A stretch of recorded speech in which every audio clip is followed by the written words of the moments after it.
ਚੜਨ ਵਾਲਿਓ ਹੱਕਾਂ ਦੀ ਪੇਟੀ ਉੱਤੇ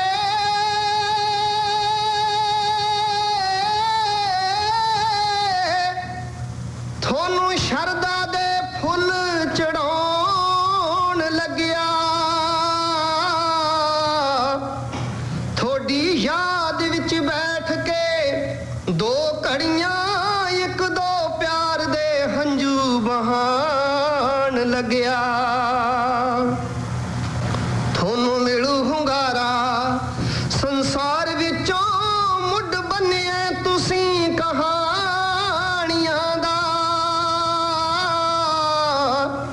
ਸੌ ਖਾਂਦੇ ਹਾਂ ਅਸੀਂ ਜਵਾਨੀਆਂ ਦੀ ਮੁੱਲ ਤਾਰਾਂਗੇ ਅਸੀਂ ਕੁਰਬਾਨੀਆਂ ਦਾ ਜਿੱਥੇ ਗਏ ਹੋ ਅਸੀਂ ਵੀ ਆਏ ਜਾਣੋ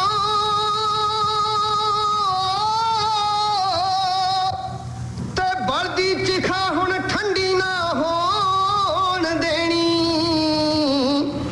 ਗਰਮ ਰੱਖਾਂਗੇ ਦੌਰ ਕੁਰਬਾਨੀਆਂ ਦਾ ਲਹਿਰ ਹੱਕਾਂ ਦੀ ਰੰਡੀ ਨਾ ਹੋਣ ਦੇਣੀ ਖੇਡਣ ਜਾਣਦੇ ਹੜਾਂ ਦੀ ਹਿੱਕ ਅੰਦਰ ਤੇ ਸਿਰੀ ਜ਼ੁਲਮ ਦੀ ਝੰਡੀ ਨਾ ਹੋਣ ਦੇਣੀ ਸਾਮਰਾਜ ਦੀ ਮੰਡੀ ਜੇ ਹਿੰਦ ਬਣਿਆ ਤਾਂ ਇਹ ਲੋਕਾਂ ਦੀ ਮੰਡੀ ਨਾ ਹੋਣ ਦੇਣੀ ਐਵੇਂ ਭਰਮ ਹੈ ਸਾਡਿਆਂ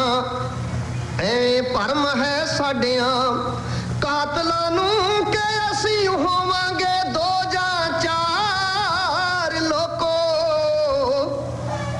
ਬਦਲੇ ਲਏ ਤੋਂ ਵੀ ਜਿਹੜੀ ਟੁੱਟਣੀ ਨਾ ਐਡੀ ਲੰਮੀ ਏ ਸਾਡੀ ਕਤਾਰ ਲੋਕੋ ਐਵੇਂ ਭਰਮ ਹੈ ਸਾਡਿਆਂ ਕਾਤਲਾਂ ਨੂੰ ਕਿ ਅਸੀਂ ਹੋਵਾਂਗੇ ਦੋ ਜਾਂ ਚਾਰ ਲੋਕੋ ਬਦਲੇ ਲਏ ਤੋਂ ਵੀ ਜਿਹੜੀ ਟੁੱਟਣੀ ਨਾ ਐਡੀ ਲੰਮੀ ਏ ਸਾਡੀ ਕਤਾਰ ਲੋਕੋ ਸਾਡੇ ਹੱਕਾਂ ਦੀ ਮੱਕੀ ਹੈ ਹੋਈ ਚਾਬੂ ਤੇ ਵੇਲੜ ਵਗ ਨਹੀਂ ਖੇਤਾਂ ਵਿੱਚ ਵੜਨਾ ਦੇਣਾ ਨਰਮ ਦੋਧਿਆਂ ਦੇ ਸੂਹੇ ਪਿੰਡਿਆਂ ਨੂੰ ਅਸੀਂ ਲੁੱਟਦਾ ਤਾਪ ਨਾ ਚੜਨ ਦੇਣਾ तमाम श्रोतियां का स्वागत है प्रोग्राम रेडियो इनकलाब विच दोस्तों अज दिन सोमवार 3 मई 2021 वाले दिन एक बार फिर मैं यानी अनु और मेरे नाल भारती जी और साथी नक्षत्र सिंह स्टूडियो च हाज़र ने तो असी तुहाडे लई एक होर प्रोग्राम लैके हाज़र हो गए हैं साडा और तुहाडा साथ बनिया रहेगा शाम 6:30 बजे तक प्लैनेट 104.6 FM दियां तरंगां तो जिहड़े साडे साथी ऑकलैंड या न्यूजीलैंड तो बाहर सानू सुणदे ने ਉਹ ऑनलाइन इस वक्त भी सुन सकते हैं प्लैनेट दी वैबसाइट तो या बाद विच साडे जिहड़े माध्यम ने अलग-अलग साइट ते प्रोग्राम पुराने पे रहिंदे ने उस तो बाद यूट्यूब दा चैनल है रेडियो इनकलाब दे नाम तो और फेसबुक दा पेज भी उत्थे असी अपलोड कर दिंदे हैं प्रोग्राम सो तुसी साडे पुराने प्रोग्राम भी सुन सकदे हो तो अज दा जिहड़ा साडा प्रोग्राम है इहदे विच भारत तो खास मेहमान रहणगे साडे नाल उन्हां नाल असी जल्द ही राबता करन दी कोशिश करांगे साथी जतिंदर सिंह जिहड़े कि किरती किसान यूनियन तो ने पिंड हर्षा चीना जिला अमृतसर तो ने और उस पिंड दा जिहड़ा संघर्ष रहा 47 तो पहला ओदी ओ विस्तार रूप विच गलबात करनगे और नाल ही जीवन बलदेव सिंह साथी बलदेव सिंह मान दे जीवन ते झात पाउणगे साडे नाल सांझ पाउणगे पिछे जे उन्हां दा दिन हो के गया और किसानी संघर्ष विच वो दिन मनाया गया उन्हां दी बेटी सोनिया मान भी उत्थे मौजूद है जदों दे सारे बैठे ने उत्थे बॉर्डरां ते तो ਇਹ ਸਾਡਾ ਅੱਜ ਦਾ ਮੇਨ ਵਿਸ਼ਾ ਹੋਏਗਾ ਉਸ ਤੋਂ ਬਾਅਦ ਸਥਾਨਕ ਜਿਹੜੇ ਮਸਲੇ ਨੇ ਇੱਥੇ ਨਿਊਜ਼ੀਲੈਂਡ ਵਿੱਚ ਪ੍ਰਵਾਸੀ ਕਾਮਿਆਂ ਨੂੰ ਲੈ ਕੇ ਮਾਈਗ੍ਰੈਂਟਸ ਨੂੰ ਲੈ ਕੇ ਜਿਹੜੇ ਸਾਡੇ ਪ੍ਰੋਟੈਸਟ ਹੋ ਚੁੱਕੇ ਨੇ ਬੀਤੇ ਸਨੀਚਰਵਾਰ ਹੈਮਿਲਟਨ ਵਿੱਚ ਸੀ ਅਸੀਂ ਉਹਦੀ ਗੱਲਬਾਤ ਕਰਾਂਗੇ ਔਰ ਆਉਣ ਵਾਲੇ ਦਿਨਾਂ 'ਚ ਕਾਫੀ ਕੁਝ ਜਿਹੜਾ ਉਲੀਕਿਆ ਹੋਇਆ ਉਹਦੀ ਸਾਂਝ ਤੁਹਾਡੇ ਨਾਲ ਪਾਵਾਂਗੇ। तो मेरा ख्याल भारती जी ਅਸੀਂ ਇੱਕ ਗੀਤ ਸਾਥੀਆਂ ਦੀ ਨਜ਼ਰ ਕਰਕੇ तो ਸਾਥੀ ਜਤਿੰਦਰ ਸਿੰਘ ਹੋਰਾਂ ਨਾਲ ਰਾਬਤਾ ਕਰਨ ਦੀ ਕੋਸ਼ਿਸ਼ ਕਰਦੇ ਹਾਂ। ਦੋਸਤੋ ਇਸ ਤਰ੍ਹਾਂ ਹੀ ਤੁਸੀਂ ਰੇਡੀਓ ਇਨਕਲਾਬ ਤੇ ਬਣੇ ਰਹਿਣਾ। ਅੱਗੇ ਕਦੀ ਵੀ ਸਿਦਕ ਸਾਡੇ ਮਰਦੇ ਨਹੀਂ, ਸੰਘਰਸ਼ ਅਸੀਂ ਕਰਦੇ ਹੀ ਹਾਂ। ਜੈਮਲ ਪੱਡਾ ਇਹਨਾਂ ਬੋਲਾਂ ਵਿੱਚ ਇਸ ਆਵਾਜ਼ ਨੂੰ ਉੱਚੀ ਕਰਦਾ ਹੈ, ਸਿਦਕ ਸਾਡੇ ਨੇ ਮਰਨਾ ਨਹੀਂ।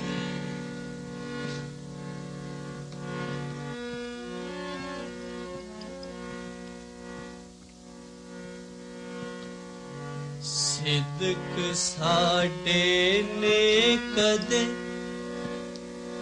ਮਰਨਾ ਨਹੀਂ, ਸੱਚ ਦੇ ਸੰਗਰਾਮ ਨੇ ਹਰਨਾ ਨਹੀਂ। ਸਿਦਕ ਸਾਡੇ ਨੇਕ ਮਰਨਾ ਨਹੀਂ, सच दे संग्राम ने हरना नहीं। कत्ल होना नहीं पवित्र सोचने, कत्ल होना नहीं पवित्र सोचने, कत्ल होना नहीं पवित्र सोचने। कूड़दा बेड़ा कदे तरना नहीं, सच दे संग्राम ने हरना नहीं। हुस्न दे पैरां च पावे बेड़ियां, हुस्न दे पैरां च पावे बेड़ियां,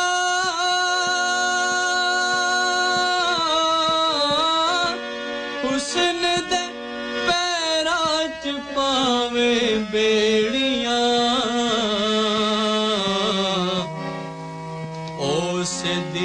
पर मटकने मरना नहीं, सच दे संग्राम ने हरना नहीं। जुल्म दी चक्की च पिस दे कामयो, जुल्म दी चक्की च पिस दे कामया,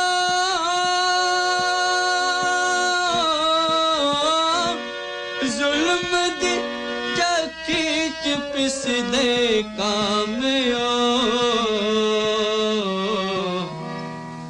पाप दी मुक्ति बिना सरना नहीं, सच दे संग्राम ने हरना नहीं। मंजिलां नू कदम वधदे रहणगे,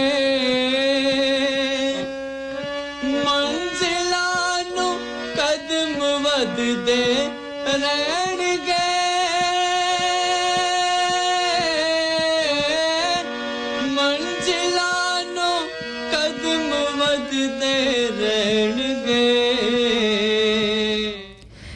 ਦੋਸਤੋ ਤੁਸੀਂ ਪ੍ਰੋਗਰਾਮ ਰੇਡੀਓ ਇਨਕਲਾਬ ਸੁਣ ਰਹੇ ਹੋ।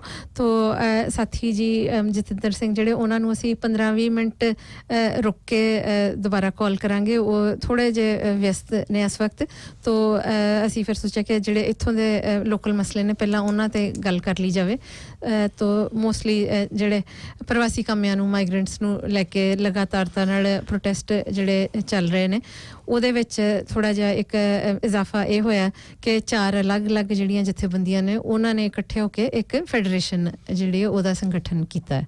ਤੋ ਉਹਦੇ ਵਿੱਚ ਆਬਵੀਅਸਲੀ ਸਾਡੀ ਜਥੇਬੰਦੀ ਹੈ migrant worker association, migrant rights network ਹੈ, ਇੱਕ ਹੋਰ ਸੰਸਥਾ ਹੈ ਅੰਕਾ ਜਿਹਦਾ ਫੁੱਲ ਫਾਰਮ ਹੈ ਐਸੋਸੀਏਸ਼ਨ ਆਫ ਨਿਊ ਕੀਵੀਜ਼ ਇਨ ਆਊਟਯਰੋਆ, ਔਰ ਚੌਥੀ ਜਥੇਬੰਦੀ ਹੈ ਮਾਈਗ੍ਰੈਂਟਸ NZ। ਤੋ ਇਹ ਸਾਰੀਆਂ ਸੰਸਥਾਵਾਂ ਨੇ ਜਿਹੜੀ ਹੈ ਉਹ ਫੈਡਰੇਸ਼ਨ ਜਿਹੜੀ ਹੈ ਉਹ ਰਜਿਸਟਰ ਹੋ ਚੁੱਕੀ ਹੈ ਬੀਤੇ ਅੱਜ ਹੀ ਸਵੇਰੇ ਹੋਈ ਹੈ। ਤੋ ਇਹਦੇ ਵਿੱਚ ਕਿਉਂਕਿ ਅਕਸਰ ਇਹ ਵੀ ਸਾਨੂੰ ਕਈ ਵਾਰੀ ਸੁਣਨ ਨੂੰ ਮਿਲਿਆ ਕਿ ਸਿਰਫ ਜਿਹੜੇ ਭਾਰਤੀ ਮੂਲ ਦੇ ਪ੍ਰਵਾਸੀ ਕਾਮੇ ਨੇ ਅਸੀਂ ਉਹਨਾਂ ਦੀ ਮਦਦ ਕਰਦੇ ਹਾਂ। ਤੋ ਇਹ ਸੰਸਥਾ ਵਿੱਚ ਅਗਰ ਮੈਂ ਦੇਸ਼ ਗਿਣਨ ਲੱਗਾ Brazil, Chile, Argentina, Iran, Germany, UK, South America ਦੇ ਹੋਰ 2-4 ਦੇਸ਼ ਨੇ, ਆਬਵੀਅਸਲੀ ਭਾਰਤ ਹੈ, ਸ਼੍ਰੀਲੰਕਾ, ਬੰਗਲਾਦੇਸ਼। ਸੋ ਮਤਲਬ ਕਿ ਪੂਰੀ ਦੁਨੀਆ ਕਵਰ ਹੁੰਦੀ ਹੈ। ਔਰ ਜਿਹੜੇ ਸਪੋਰਟ 'ਚ ਨਿਊਜ਼ੀਲੈਂਡ ਦੇ ਲੋਕ ਜਿਹੜੇ ਆਉਂਦੇ ਨੇ ਉਹ ਤਾਂ ਆਉਂਦੇ ਹੀ ਨੇ। ਹਾਂਜੀ ਹਾਂ। ਸੋ ਮਤਲਬ ਕਿ ਜਿਹੜੇ ਇਸ ਵਕਤ ਪੀੜਤ ਨੇ ਪ੍ਰਵਾਸੀ ਕਾਮੇ ਉਹ ਸਿਰਫ ਜੀ ਤੁਸੀਂ ਐਂ ਕਰੋ ਬਰੀਫ ਦੇ ਵਿੱਚ ਆਪਾਂ ਜਿਹੜੀਆਂ ਆਪਣੀਆਂ ਡਿਮਾਂਡ ਨੇ ਇੱਕ ਵਾਰੀ ਦੁਹਰਾ ਦਈਏ। ਹਾਂਜੀ ਬਿਲਕੁਲ ਬਿਲਕੁਲ ਉਹ ਠੀਕ ਰਹੂਗਾ, ਸਿਰਫ ਇੱਕ ਰਿਮਾਈਂਡਰ ਜਿਹਾ ਬਣ ਜਾਏਗਾ। ਹਾਂਜੀ ਹਾਂ। ਸੋ ਇਹ ਹਾਂ ਕਿਉਂ ਇਕੱਠੇ ਹੋਣਾ ਪਿਆ ਸਾਨੂੰ, ਮੰਗਾਂ ਇਸ ਵਕਤ ਇਹ ਨੇ ਕਿ ਇੱਕ ਤਾਂ ਜਿਹੜੇ ਆਫਸ਼ੋਰ ਫਸੇ ਹੋਏ ਨੇ ਮਾਈਗ੍ਰੈਂਟਸ ਉਹਨਾਂ ਨੂੰ ਜਿਸ ਤਰ੍ਹਾਂ ਨਾਗਰਿਕਾਂ ਨੂੰ ਇੱਥੇ ਸਿਟੀਜ਼ਨ ਨੂੰ ਵਾਪਸ ਲੈ ਕੇ ਆਇਆ ਜਾਂਦਾ ਉਸ ਤਰ੍ਹਾਂ ਹੀ ਉਹਨਾਂ ਨੂੰ ਵੀ ਲਿਆਂਦਾ ਜਾਵੇ।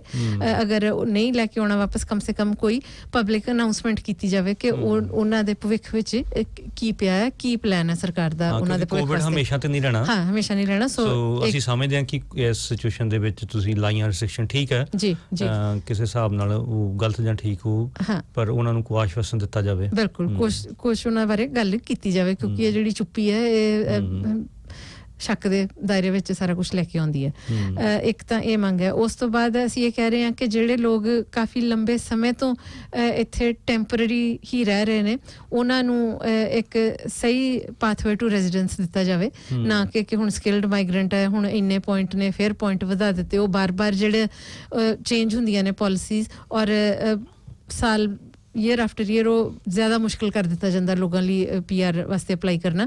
ਸੋ ਉਹ ਅਸੀਂ ਕਹਿ ਰਹੇ ਹਾਂ ਕਿ ਇੱਕ ਜੈਨੂਇਨ ਤਰੀਕਾ, ਇੱਕ ਸਹੀ ਪਾਥਵੇ ਟੂ ਰੈਜ਼ੀਡੈਂਸ ਪ੍ਰੋਵਾਈਡ ਕੀਤਾ ਜਾਵੇ ਸਾਰੇ ਲੋਕਾਂ ਨੂੰ ਜਿਹੜੇ ਇੱਥੇ ਲੰਬੇ ਟਾਈਮ ਤੋਂ ਰਹਿ ਰਹੇ ਨੇ ਜਾਂ ਜਿਹੜੇ ਲੰਬੇ ਸਮੇਂ ਤੋਂ ਨਹੀਂ ਵੀ ਰਹਿ ਰਹੇ ਪਰ ਉਹਨਾਂ ਕੋਲ ਇਹੋ ਜਿਹੇ ਸਕਿੱਲਸ ਨੇ ਜਿਨ੍ਹਾਂ ਦੀ ਜ਼ਰੂਰਤ ਹੈ ਇਸ ਦੇਸ਼ ਵਿੱਚ।